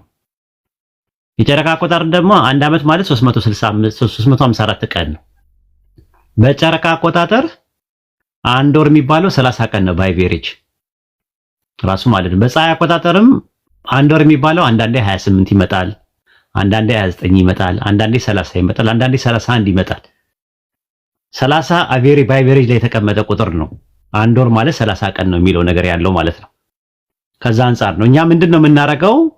ጨረቃን ተከትለን ጾም የምንፈታበት ጾም የምንይዝበት ነገር ምናምን ነገር ጥንትም ጀምሮ የነበረ ነገር ነው። ለምሳሌ ኦሪት ዘኍልቍ ምዕራፍ 10 ቁጥር 10 ላይ በደስታችሁ ቀን በበዓላችሁ ዘመን በአዲስ ጨረቃ ስታዩ በዓላችሁን አክብሩ የሚል ነገር አለ። መባቻ ነው የሚለው አማርኛው። የእንግሊዝኛው ብትመለከቱ የአዲስ ጨረቃ ይላል። ጨረቃ ስታዩ በዓላትን አክብሩ ብሎ ነው የሚያስቀምጠው። እስቲ ዘኍልቍ 10:10 ላይ ያወጣላት አንዴ ሐሰንዬ። ዘኍልቍ 10:10 ላይ ያወጣላት እና እንግሊዝኛው ነው ይታይሻል። በደስታችሁ ቀን በበዓላችሁ ዘመን በወር መባቻ ይላል። የወር መባቻ የሚለውን እንግሊዝኛው አዲስ ጨረቃ ነው የሚለው። በዕብራይስጥም ቆደሽ ይለዋል። ቆደሽ ማለት አዲስ ጨረቃ ማለት ነው። ጨረቃ ስታዩ ይታይሻል። ኒው ሙን ይላል አይደል? አዲስ ጨረቃ ይላል። ብዙ ቦታ ላይ ነው ያለው። አዲስ ጨረቃ ይላል። መዝሙረ ዳዊት ምዕራፍ 81 ቁጥር 3 ላይም በአዲስ ጨረቃ ቀን በከፍተኛው በዓል ቀን መለከት ንፉ ይላል። አዲስ ጨረቃ ስታዩ በዓላችሁን አክብሩ ይላል። ባይብላችሁ የእናንተ መጽሐፍ ላይ መዝሙረ ዳዊት ምዕራፍ 81 ቁጥር 3 ላይ ማለት ነው። 81 ቁጥር 3 ላይ ይታይሻል። በመባቻችሁ ቀን በከፍተኛ በዓላት ቀን መለከት ንፉ ይላል። እንግሊዝኛውን አንድ ያደርግላት ይታይሻል። ወይን ዘሙኒዝ አለ ፉልት ሲሆን አለ ጨረቃ በሚሞላበት ሰዓት ላይ ጨረቃ አይሹ ጨረቃ ስታደርጉ በዓላት ታከብራላችሁ ማለት ነው ብሎ ነው ያስቀመጠው። ሌላው እንደምትመለከቱው መዝሙረ ዳዊት ምዕራፍ 104 ቁጥር 19 ላይ ጨረቃን ለምን እንደፈጠረ ሲናገር መዝሙረ ዳዊት ምዕራፍ 104 ቁጥር 19 ላይ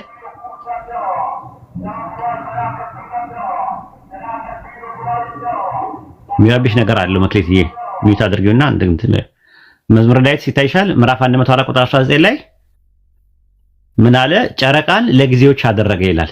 ፀሐይ መግቢያውን ያውቃል አለ። ጨረቃን ለጊዜዎች አደረገ ይላል። ጊዜዎችን ወራት የምናውቅበት፣ ዕለታት የምናውቅበት፣ ዓመታት የምንቆጥርበት ጨረቃ እንዳለ ይናገራል ማለት ነው። መጽሐፈ ሲራክ ምዕራፍ 43 ቁጥር 6 ላይ እናየውና ከዛ ደግሞ ለምንድን ነው ምልክትነት የተጠቀሙበት የሚለውን ደግሞ እናየዋለን ማለት ነው። ታይሻል መጽሐፈ ሲራክ ምዕራፍ 43 ቁጥር 6 ላይ መጽሐፈ ሲራክ አይ ቲንክ የያዝከው መጽሐፍ 80 አይደለም። አብሽር 80 ላይ ነው ያለው። መጽሐፈ ሲራክ ምዕራፍ 43 ቁጥር 6 ላይ እና 7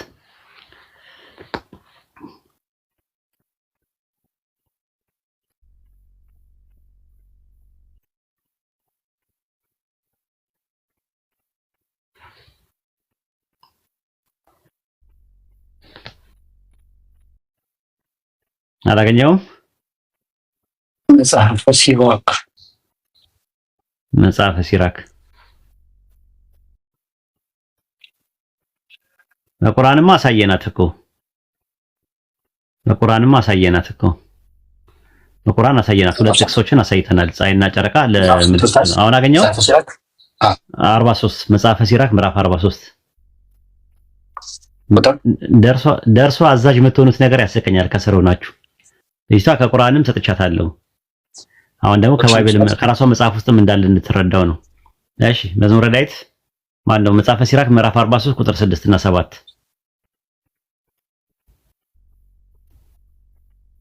ይታይሻል?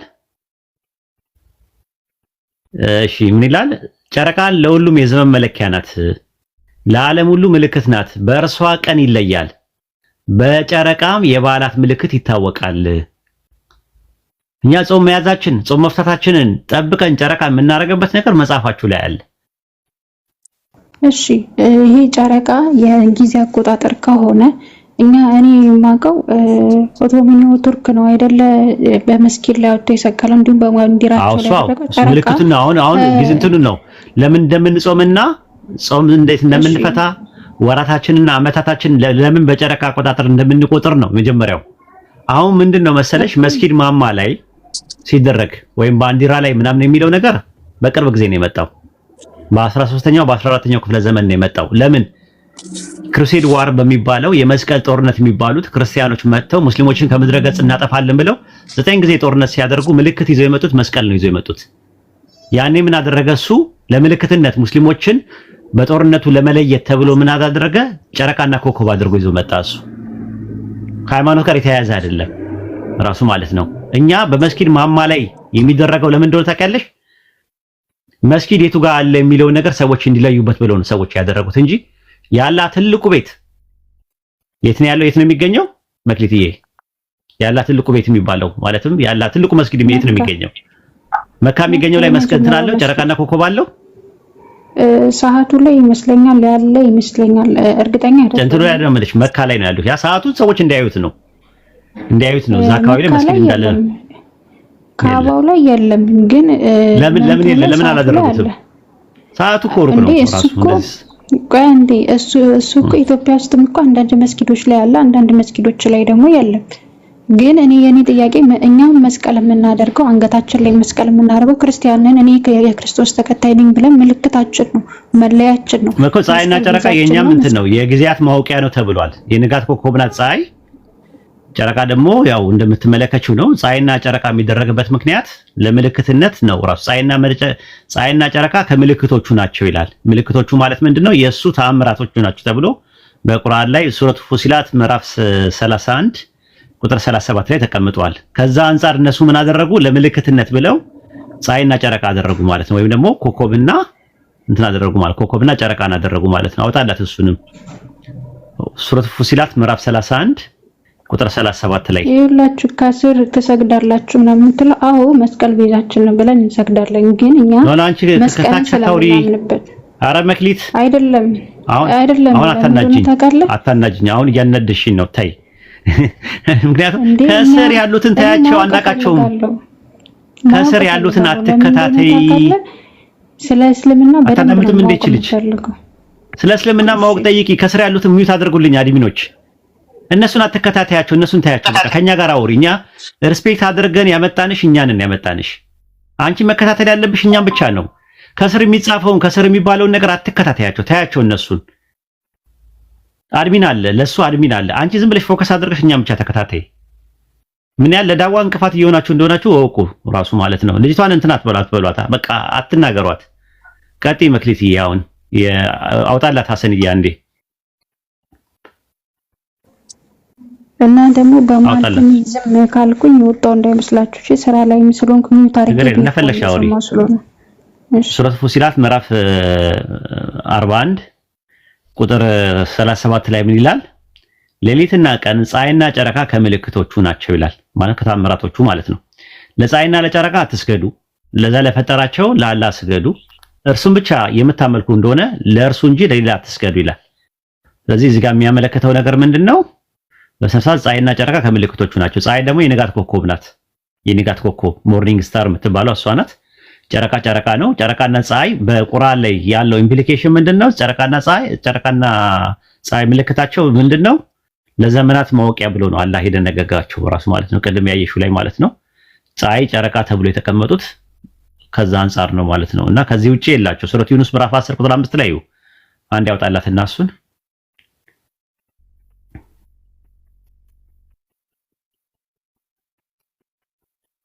አውጣላት ታይሻል። ሱረቱ ዩኑስ ምዕራፍ 10 ቁጥር 5 ላይ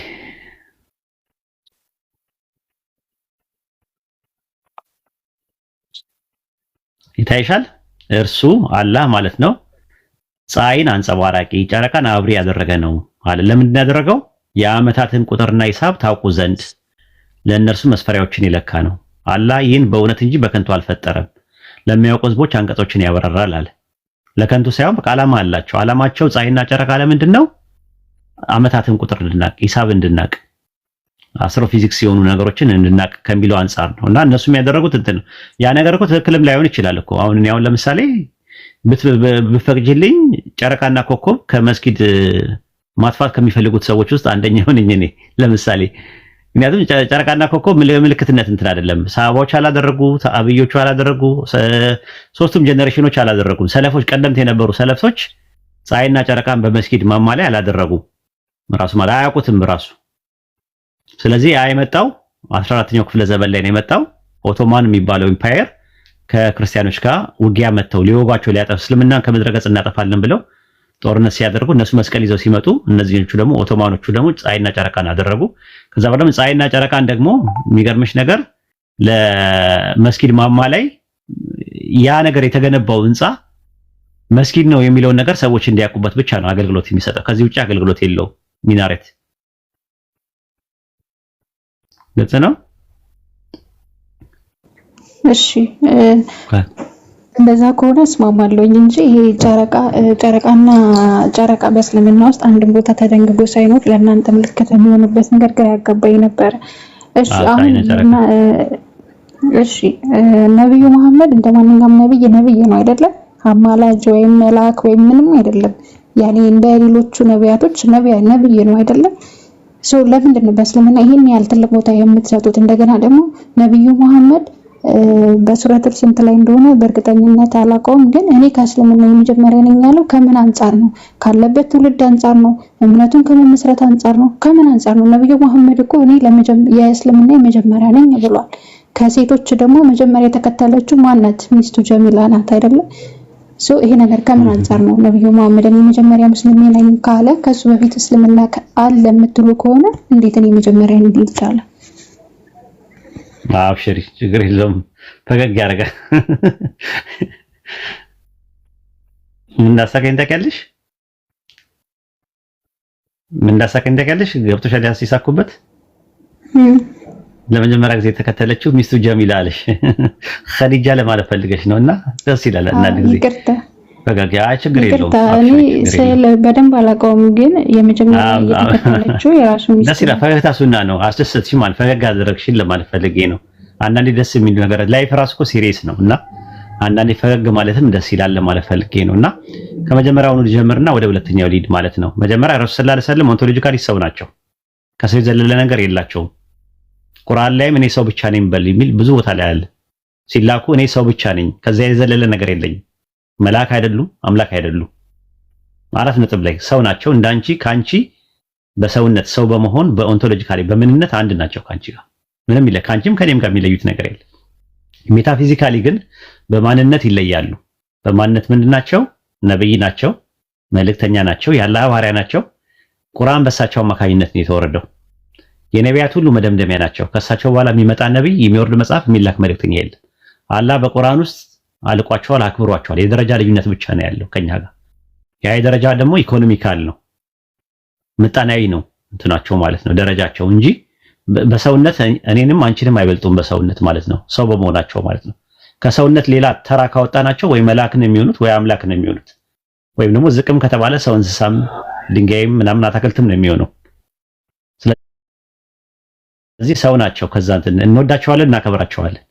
አላህ በቁርአን ውስጥ ደረጃቸውን ከፍ ስላደረገ እንወዳቸዋለን እናከብራቸዋለን። ከዚህ ተረታውን ከዚህ ከምልሽ ነገር ውጪ ሙስሊም እንደዛ ካደረገ ከድንበር ማለት ነው ድረሱልኝ አንላቸውም። ረሱል ሰለላሁ ዐለይሂ ወሰለም መድረስም አይችሉም። ራሱ መድረስም አይችሉም። እርዱኝም ማለት እሳቸውን አይቻልም። እንዴ ቆይ አንዴ እርዱኝ ማንለም ምናምን ስከም አንዳንድ ሰዎች አሁን ያ ረሱላህ ምናምን ይላሉ አይደለም። አንተ ነው እንትን ነው ቮካቲቭ ማለት ነው። ቮካቲቭ ነው። ቮካቲቭ ታውቂያለሽ? ቮካቲቭ ፓርቲክል ይባላል እሱ። ለምሳሌ ቮካቲቭ ፓርቲክል ማለት ለምሳሌ እንትን ላይ ፊዳከ እንላለን አይደል? ፊዳከ አቢ ወሚ ያ ረሱላህ እንላለን አይደል? ያን በምንልበት ሰዓት ላይ እንትን ነው ምንድነው ቮካቲቭ ፓርቲክል የሚባሉ ነገሮች አሉ ኤክስፕረስ የምናደርግበት እንጂ እሳቸው እንደዛ ናቸው ማለት አይደለም። ለምሳሌ በምን ኤግዛምፕል ልስጥሽ? ለምሳሌ እንዴት አድርጌ ልስጥሽ?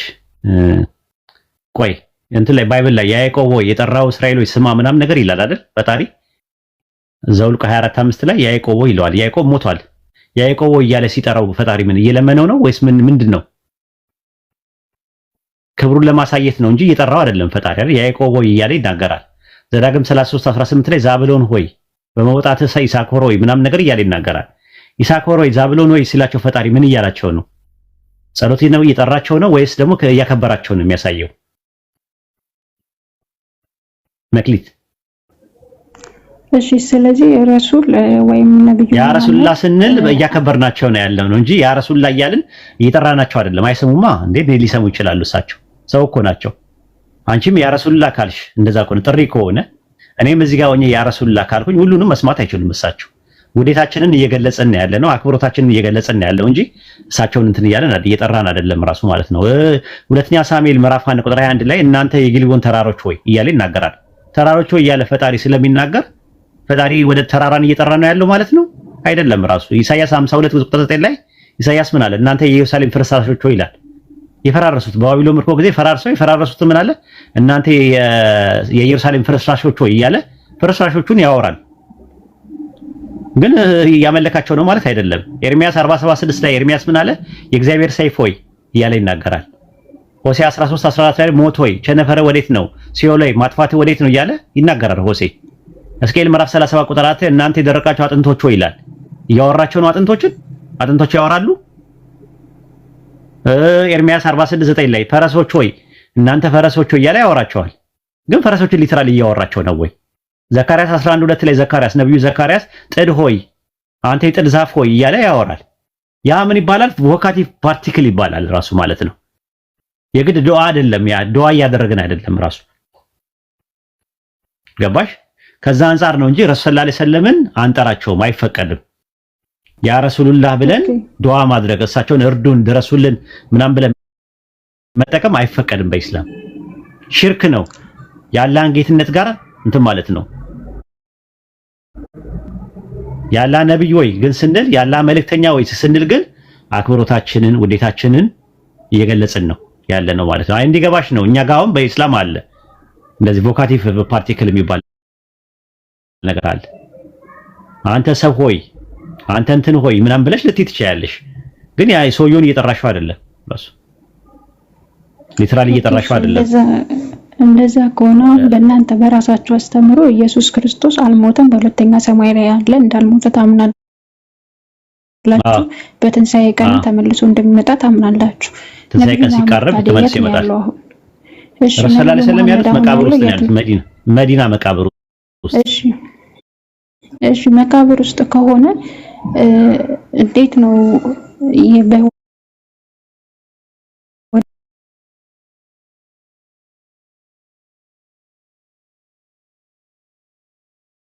ተሰን የኔ ኡመቶች ጀነት ናቸው ያሉት እኔ ተከተለ የሚሉት በህይወት እያሉ የተናገሩት ናቸው። እሱማ ቁርአንም የወረደው እኮ በህይወት እያሉ ነው። ሞተው አይደለም ያንን ነገር የተናገሩት ረሱል ሰለላሁ ዐለይሂ ወሰለም ማለት ነው። አሁን ያሉት የት ነው? መቃብር ነው። ኢንሻአላህ የትንሣኤ ቀናቸውን ይጠብቃሉ ማለት ነው። ኢብራሂም ነብይ ነው አይደለ? በእናንተ ለምሳሌ ኢብራሂም አብርሃም የሚባለው ነብይ ነው አይደል? ዘፍጥረት 20 ቁጥር 4 ላይ ነብይ ነው። ኤልያስ ምንድነው? ነብይ ነው አይደለም? ኤልያስ ነብይ ነው። ከኤልያስና ከኢብራሂም ማን ይበልጣል? ከአብርሃምና ከኤልያስ ማን ነው የሚበልጠው? አብርሃም ነው። ኦኬ አብርሃም ሞቷል፣ ኤልያስ አድርጓል አይደል? አብርሃም የት ነው ያለው? ኤልያስ የት ነው ያለው? አለሽ መክሊት?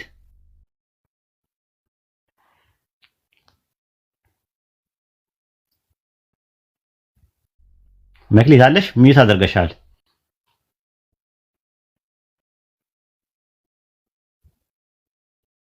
እሰማለሁ ባይዘዌ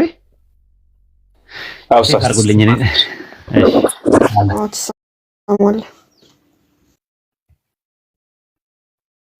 አብርሃም ለምሳሌ ሞቷል፣ ኤልያስ ደግሞ አድርጓል አለው። እሺ ይቅርታ ስራ ላይ ስለሆንኩኝ እያረኩኝ ነው ያወራሁት። እቺን እንትን በይና ወደ ሌላ ነገር ትልሻለን ኢንሻአላህ።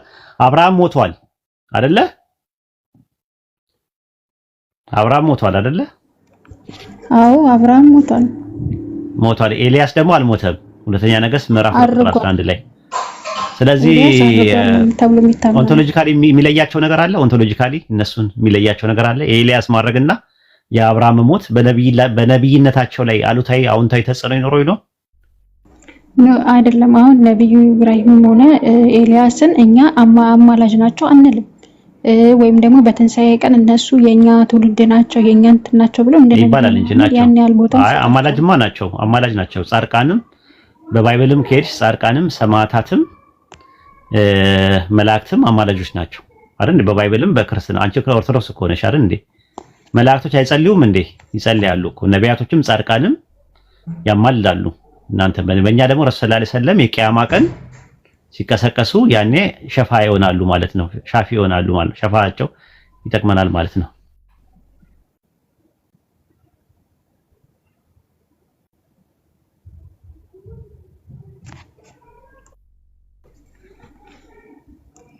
ሰማል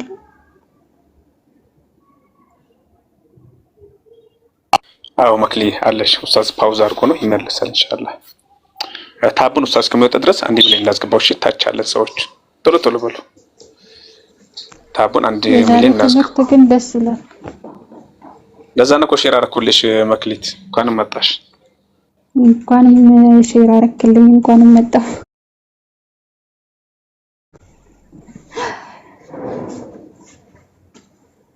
እኔም በቃ ለዛሬ በዚህ ይብቃኝና ሌላ ቀን ተመልሼ ደግሞ የቀሩኝን አንዳንድ ጥያቄዎች ጠይቃለሁ። ጊዜ ሰጣችሁ አክብራችሁ ስላዳመጣችሁኝ አመሰግናለሁ። ለዛሬ በዚህ ይብቃኝ። ማለት ቆይ ሀሰን አንድ ጥያቄ ልጠይቅህ። እሷ እንትን ባለችው ማለት ነው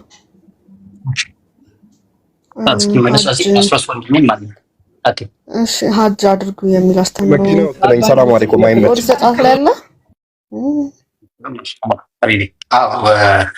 ብላ አለ ፒልግራሜጅ የሚል ሐጅ የሚል አለ ባይብል ላይ። በአረበኛ ሐጅ በእንግሊዝኛ ፒልግራሜጅ የሚል አለ እኮ እኛ መጽሐፍ ላይ ኦርቶዶክስ መጽሐፍ ላይ አለ። አሳይሽ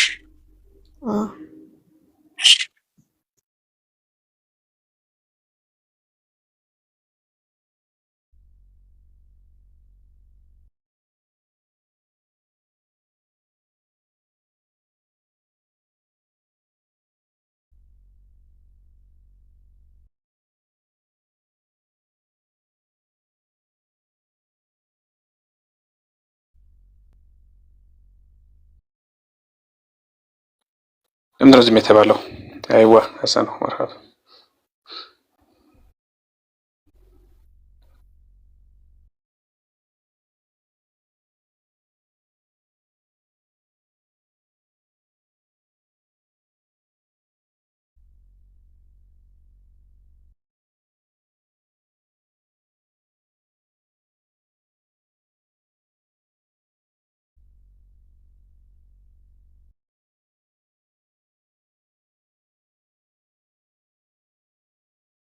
ሐሰን ያወራ ከሆነ ሙይት ነሽ ሐሰን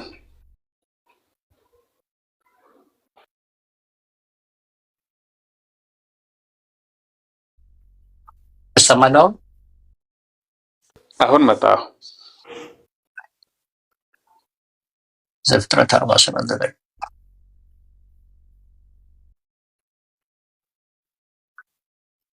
ይታይሻል መክሊት?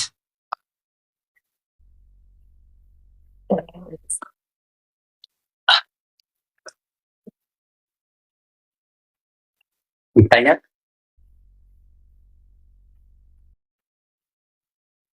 መክሊት ይታያል ግን አማርኛው ላይ ደብዝዟል። አማርኛው ላይ ምን ብለው አስቀምጠታል መሰለሽ? አንዴ ወጥቼ ልግባ። ጀማል ኡስታዝ ጀማል ወጥቼ ልውጣና አስገባኝ እንደገና። ኡስታዝ ፓውዝ ነው። ኡስታዝ ፓውዝ ነው። ሰው ማስገባት አንችልም። ትንሽ ይታያል እኮ ወደም ነው የሚታየው እኮ ያዕቆብም ለፈርዖን አለው አረ ምንድነው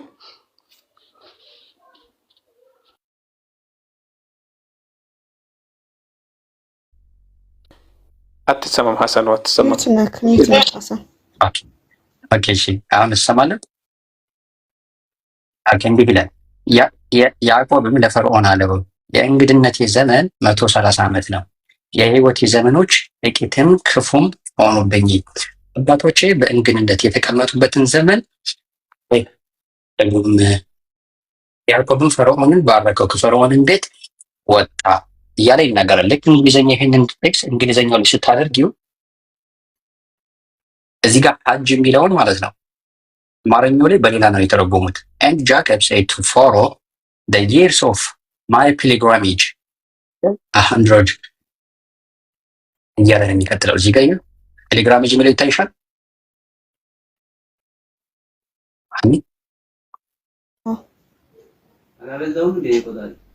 አረበኛው ሀጅ ማለት ነው። እንዴ ያኛሽ ሌላ ጥቅስ ልስጥሽ። መዝሙረ ዳዊት ምዕራፍ 84 ቁጥር 5 ላይ መዝሙረ ዳዊት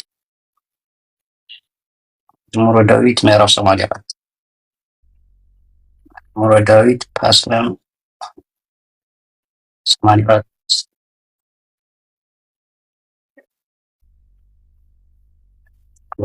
በለሽና በቤት ነው እርዳታው ዘንድ የሆነለት በልቡም የላይኛው መንገድ የሚያስብ ሰው ምስጉን ነው። በልቡም የላይኛው መንገድ የሚያስብ ሰው ምስጉን ነው ካለ በኋላ እንግሊዘኛው ላይ ሌግራሜጅ ብሎ ያመጣታለች። Blessed are those whose strength is in you, who have set their heart on pilgrimage. Intention?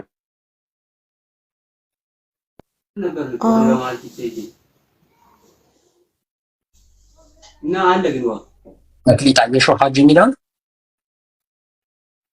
አረበኛ ባይብሉም አለኝ ከፈልግሽ።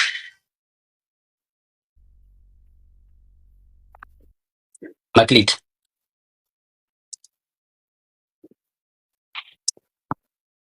እሰማለሁ። ኡስታዝ ጀማል አዎ ሐሰን ነው ትሰማለህ?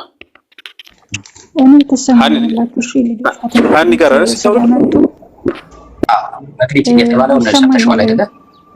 አዎ ሰማ እንድታውቀው ነው። እኔም እየሰማው ነው፣ ግን ያው ልጆች ከትምህርት ስለመጡ ለማውራት ስላልተመቸኝ ሚውት አድርጌ እየሰማው። አብሽሪ፣ መልካም ጊዜ ይሁንልሽ።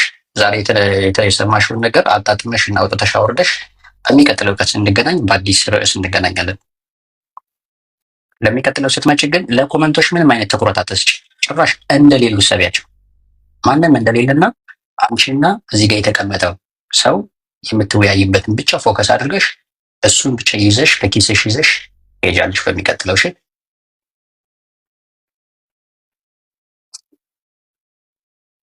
ሌላ ጥያቄ አለሽ? ኡስታዝ እስኪመጣ ቀለል አድርገሽ ጥያቄውን ሳይከብድ።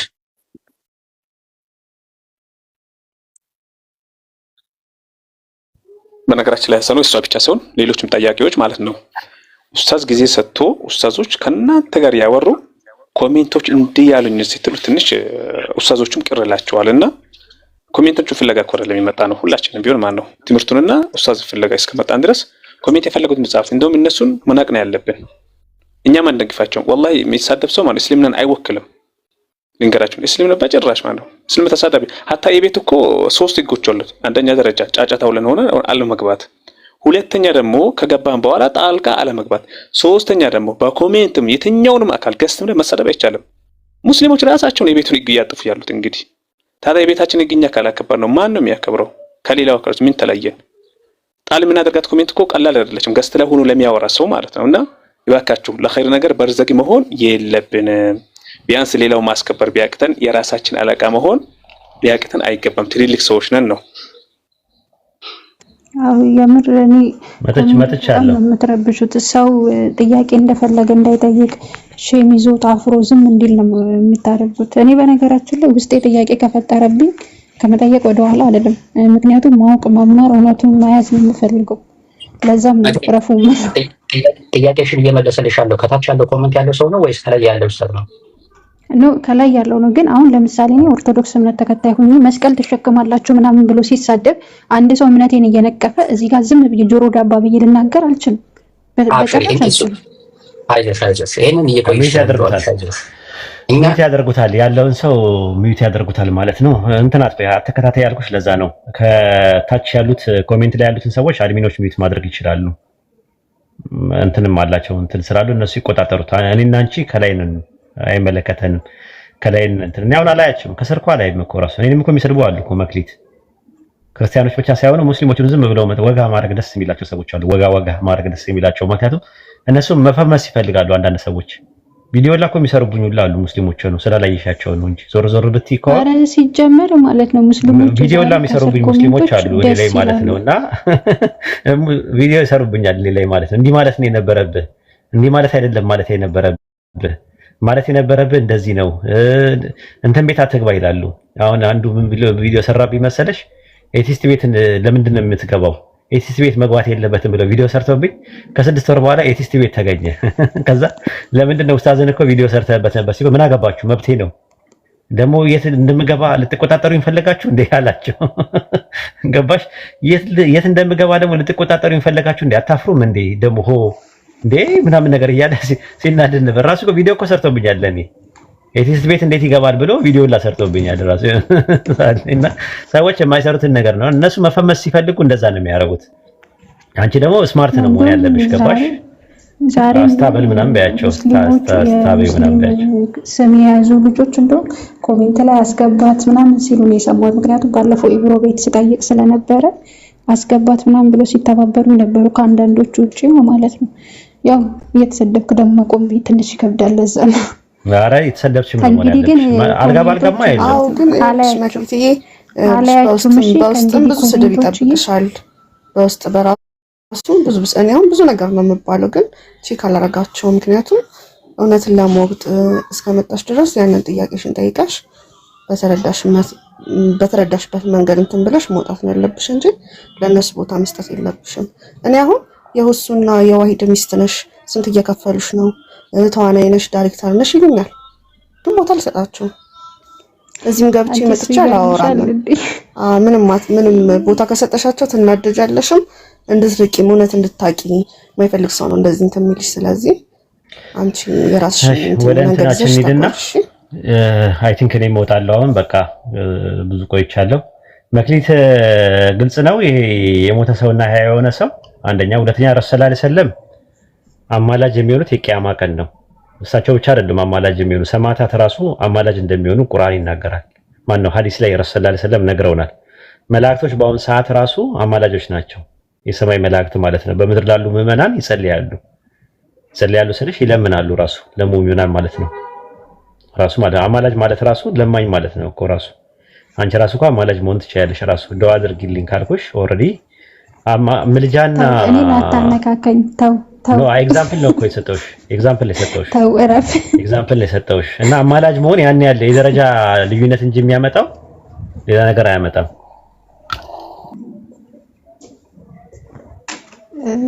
ግን በዚህ ላይ አሁን ለእንትን ልጆቹም ከትምህርት ስለመጡ ስላልተመቸኝ እንጂ ሌላ ጊዜ ስገቡ በጣም ሌላ የቀሩኝ ጥያቄዎች አሉ። እነሱን ውስጤን ክሊር ማድረግ ፈልጋለሁ። የሚጠይቀኝን ጥያቄዎች ማለት ነው። በደንብ ማወቅ የምፈልጋቸው ነገሮች አሉ። ለዛሬ ግን በጣም ነው የማመሰግነው። የምር አክብራችሁ ጊዜያችሁን ቦታችሁን ሰጣችሁ ስላዳመጣችሁ ለጥያቄ መልስ ስለሰጣችሁኝ ከልብ አመሰግናለሁ። አብሽሬ በድጋሚ በሚቀጥለው ስትመጪ ቃል ገቢልን። እዚህ ጋር አንድ ሰው እንኳን ቢናገርሽ ዝም ብለሽ ልታሳልፊያቸው። አጋሽ በሆንሽ ቁጥር ፈጣሪ ምን እንደሆነ ያበዛልሻል። እሺ ዝም በያቸው። አይንሽን ጨፍነሽ ብቻ ጆሮሽን ከፍተሽ አዳምጪ። ጆሮሽንና ልቦናሽን እሺ። እሺ ለቀጣይ ያው ትምህርት ነው። ለሚቀጥለው ጆሮ አትመላቸዋለን በኮመንት የሚሳደቡት እንጂ ሳታነቢው እኛ እናጠፋዋለን። ብዙ ባለስልጣኖች አሉ። ከዚህ የተማርኩት ከትምህርቱ በስተጀርባ የተማርኩት ነገር ምንድነው? እውነት ቢመርም ለማወጥ ይከብዳል። አንዳንድ እውነቶች አሁን ቅድም እየተከራከረ አንዱ ልጅ እውነቱ ገብቶት ለማወጥ በጣም ይከብዱታል። ሞት ወይ ተጋዳይ ብሎ ትንሽ ያየኝ ነበረ። ሙሚን የሚለውን ነው ምዕመናን የሚለውን ነው። አዎ ግን ምዕመናን እሱ ጸባይ ያለው አንቺ ከዚህ በላይ እኮ የሚያጋጥም ሰው አለ። ከዚህ በላይ የሚያጋጥም ባለጌ ሰው አለ። እየሰደበሽ የሚያወራ ሰው አለ። እሱ ምንም አላረገም። አሁን እሱ እንደውም ምንድነው እኔ እንደውም የመሰለኝ ያልተረዳው ነገር ያለ ነው። ሆን ብሎም ቢሆንም እኔ አላቅም። አሁን ልቡን ግን ምጥረው የነበረው ነገር ምንድነው ልጁ እንዲረዳ ነው የምፈልገው እንጂ በሌላ መልኩ አይደለም ያየሁት።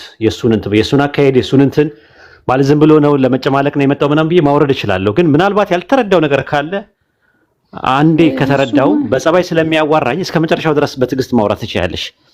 ባለጌ ሲሆንብሽ ምን ሲሆንብሽ ከዛ የባሰ ነገር አለ እና ምን ለማለት ፈልጌ ነው እኛ ራሳችን እዚህ እንሰደባለን ለማለት ፈልጌ ነው። ብትሰደቢ ምን ብትይም ብሰልሚም ራሱ ይሰድቡሻል ሙስሊሞች፣ ታች ያሉ ሙስሊሞች ማለት ዲናቸውን በስነ ስርዓት የማያውቁ ማለት ነው አኽላቅ የሌላቸው ሰዎች ይሰድቡሻል። ሊያከፍሩሽ ላይ ይችላሉ። ማወቅ አለብሽ ራሱ ማለት ነው። አሁን አንዷ ቃልን ባለፈው ስታከብራት ነበረ ራሱ አንቺ የሰለምሽው ከዚህ ምክንያት ነው ምናምን አላህ ነው ገይቡን የሚያውቀው።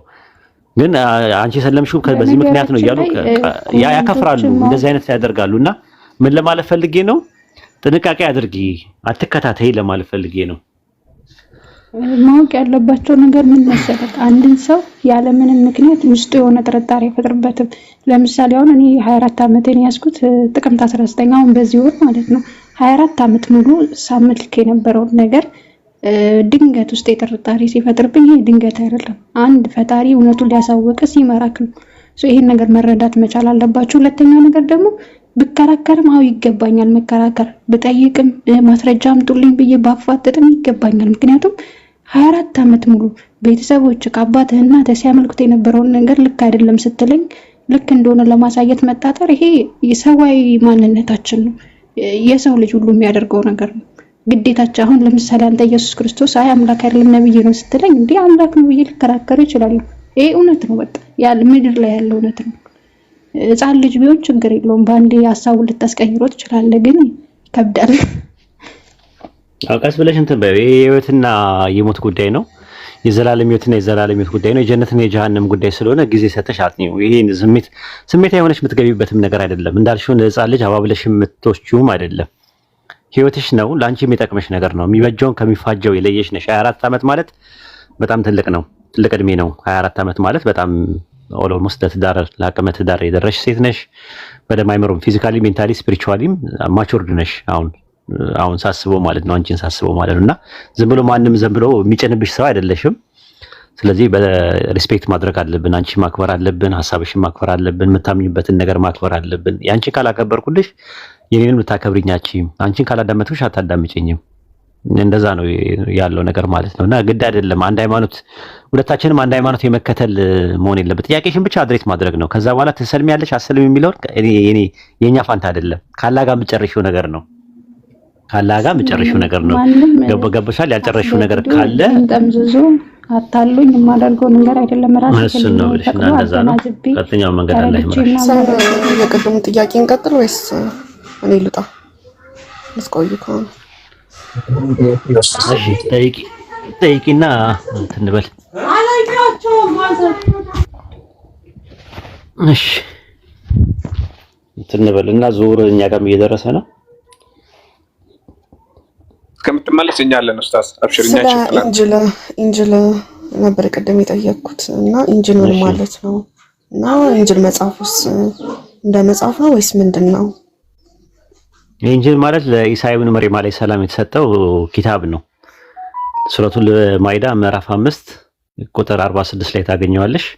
ሱረቱ ሐዲድ ምዕራፍ 57 ቁጥር 27 ላይ ታገኘዋለሽ። ለኢሳ ኢብኑ መርየም አለይሂ ሰላም አላህ ኢንጂልን ሰጠ ነው ይላል። ኢንጂል ማለት የቃሉ ትርጉም ምንድነው? አንገሊዮ ከሚለው ጋር ከአረማይስጥ ጋር ተመሳሳይ ነው። የምስራች ማለት ነው ትርጉሙ። የቃሉ ትርጉም ኢንጂል ማለት የአረብኛው ቃል የምስራች ማለት ነው። ቡሽራ ማለት ነው። የምስራች ማለት ነው የቃሉ ትርጉም ማለት ነው። ለኢሳ ኢብኑ መርየም አለይሂ ሰላም የተሰጠው ኪታብ ነው። ኪታብ ማለት ምን ማለት ነው ብለን ስንል ኪታብ ማለት ሬቪሌሽን በሚል ይመጣል በቁርአን ውስጥ። ለምሳሌ ረሱል ሰለላሁ ዐለይሂ ወሰለም ቁርአን ኪታብ ሆኖ ነው የወረደላቸው። የወረደ ደግሞ ሱረቱል በቀራ ምዕራፍ 2 ቁጥር 97 እና 98 ላይ በልብ ላይ አውርዶታልና ይላል። በልባቸው ላይ ምንድነው ወረቀት ነገር ወርዷል አልወረደም? ሱረቱ አናም ምዕራፍ 6 ቁጥር 10 ላይ እንደዛ ነው። በወረቀት የተጻፈበት መጽሐፍ በቂርጣት የተጻፈበት መጽሐፍ ባወረደን ነገር ኖሮ ካዲዎች ይህ ግልጽ ድግምት እንጂ ሌላ በእጃቸው ነክተውት ከዛ ይህ ድግምት እንጂ ሌላ አይደለም ባሉ ነበር አለ። ወረቀት ነገር አልወረደም አይደል? መጽሐፍ ሲባል ኪታብ ሲባል ምንድነው ወሂ በሚል ተንዚል በሚል ይመጣል። ልክ ለኢሳ ኢብኑ መርየም ማለት ሰላም የተሰጠው ዲቫይን ሬቪሌሽን የተሰጠው ልክ ዮሐንስ ወንጌል 17 ቁጥር 8 ላይ የሰጠኝን ቃል ሰጥቻቸዋለሁና ይላል። ዮሐንስ ወንጌል ምዕራፍ 12 ቁጥር 49 ላይ የምለውና የምናገረውን ትእዛዝ ሰጠኛል። ዮሐንስ ወንጌል ሉቃስ ወንጌል ምዕራፍ 4 ቁጥር 17 ላይ ለድሆች ወንጌልን ሰብክ ዘንድ ቀብቶኛልና ይላል። ማርቆስ ወንጌል ምዕራፍ 1 ቁጥር 15 ላይ የአምላክን ወንጌል እያስተማረ መጣ፣ በወንጌል እመኑ አለ ይላል። ስለዚህ ለኢሳ ኢብኑ መርየም አለይሂ ሰላም የተሰጠው ወንጌል የሚባለው ነገር ኦራል ፎርም ነው፣ ግራፊክ ፎርም አይደለም። ገብቶሻል? ንግግር ነው አምላክ የሰጠው ማለት ነው። ወሂ ነው፣ ዲቫይን ሬቪሌሽን ነው እንጂ የሆነ በወረቀት የተጻፈ ነገር አልሰጠውም። ይሄን ይመስላል። አኒ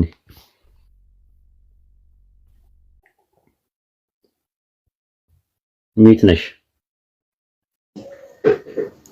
እና ስለ ሰላትና ስለ ጾም ጠይቀ ፈልጌ ነበር። ሰላት ነብዩ መሐመድ ተመለሰልሽ? ያውኑ ምንም የሰማንሽ ነገር የለም። አዎ ተመልሰልኛል። እሺ ሰላትን ጠይቀ ነበረ። ነብዩ መሐመድ ከመምጣታቸው በፊት ከዛ በፊት የነበሩት 50 ጊዜ ነበር የሚሰግዱት በቀን እና እሳቸው ተመላልሰው አድርገው ሄደው ነው 50 ነበር ሳይሆን እንጃ አላቅም። እንደዛ ሳይሆን 50 ተሰጥቷቸው እየወረዱ ወደ 5 መጣ ነው ጠይቀዋላን አድርገው ሄደው ተመላልሰው ነው ሙሴ ያስቀንሰላቸው ሙሳ አስቀንሰላቸው እያለ እየተመላለሱ ነው። ሙሴ ነው ያለው እንጂ ግን ጥንት የነበረው የነሱ 50 ነበር የሚል አላነበብኩም እኔ። እንደዛ ሐዲሱ የሚል አይመስለኝም። እስቲ ቼክ አደርገዋለሁ። ሙሳ ጋር ሄደው የተቀበሉት 50 ነበርና ሙሳ ይቀንስልሃል ጠይቀው ኡመቶች አይችሉም ተብሎ ከዛ ቀንሶ 5 እንደገባ ነው ማቀው። ግን ጥንት የነበሩት 50 ነበር የሚል ነገር አላነበብኩም። ምናልባት ሐዲሱን ድጋሚ ማየት ይኖርብኛል ኢንሻአላህ። እሺ እንዳላሳስትሽ።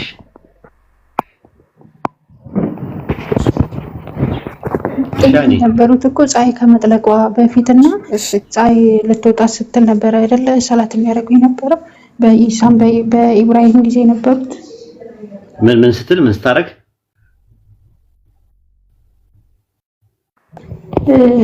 ማለት እኔ ጥልቅ በትክክል ባላቅም ግን ጠዋትና ማታ ፀሐይ ከመውጣቷ በፊትና ፀሐይ ከመጥለቋ በፊት በቀን ምን ላይ ነው እንደዛ የሚለው? በቀን ሁለቴ ምናምን የሚለው የትኛው ላይ ነው ያለው? የረሱል ሐዲስ የሚባል የሆነ ሶሻል ሚዲያ ላይ ነው ብቻ ህይወትና ረሱል አንዳንድ ሰዎች ዝም ብለው ይለጥፋሉ እና የሚለጣጠፉ ነገሮች ሳይሆኑ ከሐዲሱ መረጃ ምንጭ መጠቀስ አለበት። እያንዳንዱ ይሄ ዲን ስለሆነ በምንጭነት ነው ራሱ ማለት ነው። ማንም ሰው የሆነ ነገር ቢልሽ ደሊል አምጣ ነው ማለት ያለብሽ። ወይድም ቢሆን ሐሰንም ቢሆን ከዚህ በኋላ አንቺ የመረጃ ሰው ነሽ፣ ክፍተት የለበትም። እንደዛ ነው ቁርአን እንደዛ ነው የሚናገረው። ቁል ሃቱ ብርሃነኩም ኢን ኩንቱም ሳዲቂን ነው የሚለው።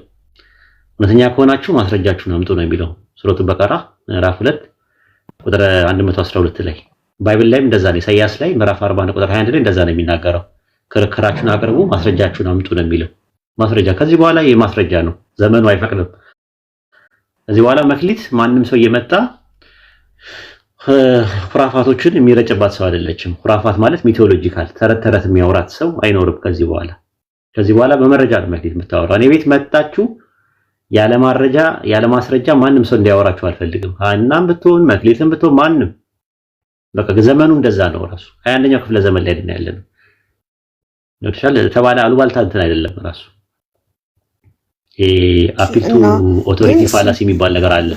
ከሌ ያለ ሲባል ወይም ደግሞ አልዋልታ አያስፈልግም ለማለት ፈልጌ ነው። ምንጭ ያስፈልጋል ለማለት ፈልጌ ነው። በርቺ። እሺ ጊዜ ካለቀ አንድ የመጨረሻ ጥያቄ ልጠይቅና ሚዩት አድርጌ ላዳምጥ። ጊዜ ካለቀ እሺ። ቁርአን ማን ጻፈው? በማን ተጻፈ? ሰሃባዎች። ለምን ነብዩ መሐመድ ማንበብም መጻፍም አይችልም? ትክክል። ቁርአን በማን ተጻፈ? በምን ተጻፈ? ረሱል ሰለላሁ ዐለይሂ ወሰለም ቁርአን ወረደላቸው እንጂ ቁርአንን አልጻፉትም። ጸሐፊዎቻቸው 48 የሚደርሱ ጸሐፊዎች ነበራቸው። ዘይድ አለ፣ ዑመር አለ፣ ዑስማን አለ፣ አሊ አለ፣ የተለያየ ጸሐፊዎች አላቸው። ወደ 48 የሚደርሱ ጸሐፊዎች ነበራቸው። ረሱል ሰለላሁ ዐለይሂ ወሰለም ወህይ ሲወርድላቸው በተለያየ ሄትሮጂኒየስ በሚባል ማቴሪያል ላይ ነበር የሚጽፉት የነበረ። በበጋ አጥንት ላይ፣ በስስ ድንጋይ ላይ፣ በቴምር ቅጠል ላይ፣ በዘንባባ ቅጠል ላይ፣ በሸክላ ላይ፣ በተለያየና በብራና ላይ፣ በጡብ ላይ፣ ከዛም ባሻገር ደግሞ በእንትን ላይ በደንገል ላይ፣ ደንገል ማለት ታውቂያለሽ፣ ፓፒረስ በሚባለው ማቴሪያል በተለያየ ማቴሪያል ላይ ነበረ የሚሉ። ከዛ በኋላ ግን በአንድ እንትን ላይ በአንድ ብራና ላይ ግን ያስቀመጠው ግን ረሱል ሰለላሁ ዐለይሂ ወሰለም ከሞቱ በኋላ የኢማማ ጦርነት በሚባለው ኸሊፋው አቡበከር በነበረበት ሰዓት ላይ ዘይድ ነው እንዲጽፍ የተደረገው ማለት ነው። ረሱል ሰለላሁ ዐለይሂ ወሰለም አልጻፉም። እሳቸው ይናገራሉ። ከስልት ጸሐፊዎች ነበሯቸው ወደ 48 የሚደርሱ። ይሄ ነው ትምህርታችን።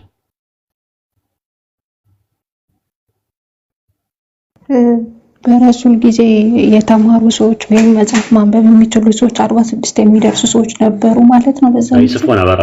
ይጽፉ ነበር። እነሱ ይጽፉ ነበር። ማንበብ ምናልባት ላይችሉ ይችላሉ። ግን አንብቦ ነው መጽሐፍ ብለሽ ብትይው ያነቡ ይጽፉ ነበረ። የሚያነቡ የሚጽፉ ሰዎች ነበሩ።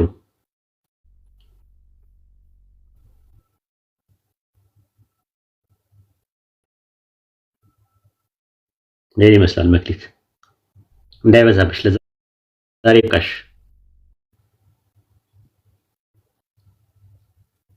ለዛሬ ቀኝ ትምህርት እኮ ጣፍጦኝ እኮ ነው አልወጣ ያልኩት እንጂ ስራ እኮ አለ። ዛሬ ከዚህ ቤት ተጠያቂ ናችሁ። ማዳም ፎሎ አድርጊኝ። ሌላ ቀን ነይና ለምን ትባረራለሽ? ብትባረሪም ደግሞ ሪዝቅም ደግሞ አለ ሌላ ቦታ ላይ ሲሳይ ካላ ዘንድ ነው። አብሽሪ። እሺ ኡስታዝ ፎሎ አድርግሽው መክሊት? አሁን ፎሎ አድርጌዋለሁ። እሺ በቃ ይበቃኛል። አመሰግናለሁ ሁላችሁንም ስላከበራችሁኝ ስላዳመጣችሁኝ። ሌላ ጊዜ ተመልሼ መጥቼ እማራለሁ፣ እጠይቃለሁ። 1000 ጥያቄዎች እጠይቃችኋለሁ። በደንብ ተዘጋጁ። አመሰግናለሁ ሁላችሁንም፣ ኮሜንታተሮችንም ሁላችሁንም። ኡስታዝ ቀደም ሃኒ ስለጠይቅ እነዚህ 4 ወንጌሎች በኢየሱስ ዘመን አልተጻፉም ብዬ ስላት ገርሟት ነበርና ትንሽ ነገር በላት እሱ ላይ። ታውቃለች እኮ የጻፉት ኢየሱስ ካረገ በኋላ ነው የተጻፉት። ደብዳቤ ነው። ኢየሱስ ካረገ በኋላ ነው። ኢየሱስ ያስተላለፈው ለሐዋርያቱ በኦራል ፎርም ነው ያስተላለፈው፣ ማለትም ወንጌል ብሎ ነው ያስተላለፈው። ሐዋርያቶቹ ደግሞ ለተማሪዎቻቸው በኦራል ፎርም ቢያስተላልፉትም አወላለዱን፣ የሰራቸውን ታምር፣ ያስተማራቸውን ትምህርት ነገሯቸው። ሲነግሯቸው ደግሞ እነዛ የሐዋርያቶቹ ተማሪዎቻቸው ደግሞ ሲጽፉ ኮይኔ ግሪክ በሚባል ነው የጻፉት። በግሪክ ነው ኮይኔ በሚባል። ኮይኔ ማለት የገበያ ቋንቋ ነው። ኮይኔ ማለት ኮመን ማለት ነው፣ የጋራ ማለት ነው። እና የገበያ ላይ የሚጠቀሙበት የገበያ ቋንቋ፣ በዛ ቋንቋ ነው ራሱ የጻፉት ማለት ነው፣ ሲጽፉት ማለት ነው። ጸሐፊዎቹ ሁለቱ የዳቦ ስም አለው። አንደኛው ደግሞ ሁለቱ ደግሞ ደቀ መዛሙርት አይደሉም። ለምሳሌ ሉቃስን ብትመለከችው የጳውሎስ ተማሪ ነበር። ኢየሱስን አግኝቶት አያውቅም። ኢቭን ጳውሎስም አግኝቶት አያውቅም። ስለዚህ የጳውሎስ ተማሪ የነበረው ነው ሉቃስ የጻፈው። የሉቃስን ወንጌል የጻፈውም ደግሞ ላንቺ አይደለም። ደብዳቤ አድርጎ የጻፈው ለጓደኛው ነው፣ ቴዎፍሎስ ለሚባል ጓደኛው ነው። የሉቃስ ወንጌል ምዕራፍ 1 ቁጥር 1 ላይ ቴዎፍሎስ ለሚባል ጓደኛው ብዙዎች በየተራው ታሪክን ሲያዘጋጁ አይቼ መልካም ሆኖ ስለታየኝ እንዲሁ ደግሞ ላንተ ጻፍኩልህ ብሎ ይለዋል። ማለት መልካም ሆኖ ስለታየው ለጓደኛው ቴዎፍሎስ ለሚባለው የጻፈው ነው። እሱንና የሐዋርያት ስራን የጻፈው ሉቃስ ነው። ቴዎፍሎስ ለሚባል ጓደኛው ነው የጻፈለት የሐዋርያት ስራ፣ ሐዋርያቶች የሰሩትን ስራ ብሎ ከየት አመጣው ብለን ስንል ሉቃስ ያመጣው ከጳውሎስ ነው። ከጳውሎስ የሰማውን ነገር ነው። የጳውሎስ ተማሪ የነበረ ሰው ነው። ስለዚህ የሉቃስ ወንጌል ጻፈው። ማርቆስ ደግሞ የምትዩ ደግሞ አንዳንዴ አይ ቲንክ የጴጥሮስ ተማሪ ነው ይላሉ።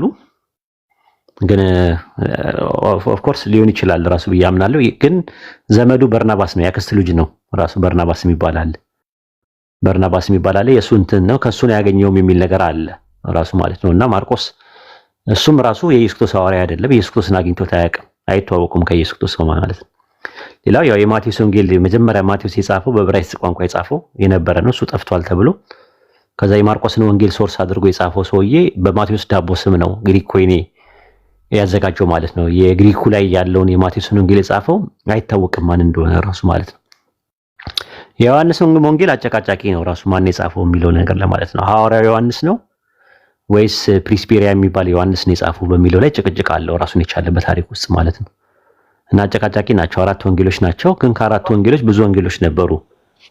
የበርናባስ ወንጌል፣ የቶማስ ወንጌል፣ የመግደላዊት ማርያም ወንጌል፣ የጴጥሮስ ወንጌል የሚባሉ ሉቃስ 1:1 ላይ ያለውን ብዙዎች በየተራ ታሪክን ሲያዘጋጁ የሚለውን ኦሪገን ወይም አርጌንስ ሲጽፍ ምንድነው ያለው ኮሜንት ሲያደርግ ብዙ ወንጌሎች ነበሩ ብሎ ከዛ ውስጥ ይጠቅሳቸዋል። የማቲያስ ወንጌል፣ የማቴዎስ ሳይሆን የማቲያስ ወንጌል፣ የቶማስ ወንጌል፣ የጴጥሮስ የሚባሉ አሉ። ከዚህ ውስጥ ግን የተመረጡት 4 ብቻ ናቸው ይላል። 4ቱ የተመረጡበት ምክንያት ደግሞ ለምንድን ነው? ስለ ስቅለት ስለሚያወሩ ነው 4ቱ። ሌሎቹ ደግሞ ከዛ ውጭ ያሉት ደግሞ ስለ ስቅለት አያወሩም ማለት ነው። እስቲ ላሰማሽ አንድ ላሰማሽ መምህር ዲያቆን ያረጋል አበጋስ ስለ ወንጌሎቹ በሚናገርበት ሰዓት ላይ 4 ወንጌሎች የተመረጡበትና ሌሎች ወንጌሎች ያልተመረጡበት ምክንያት የተናገረበትን ላሰማሽና ኢንሻአላህ እንትን እንዳለ ማለት ነው። እናጠቃለን ወደ ቀጣይ ጥያቄ እንሄዳለን ማለት ነው።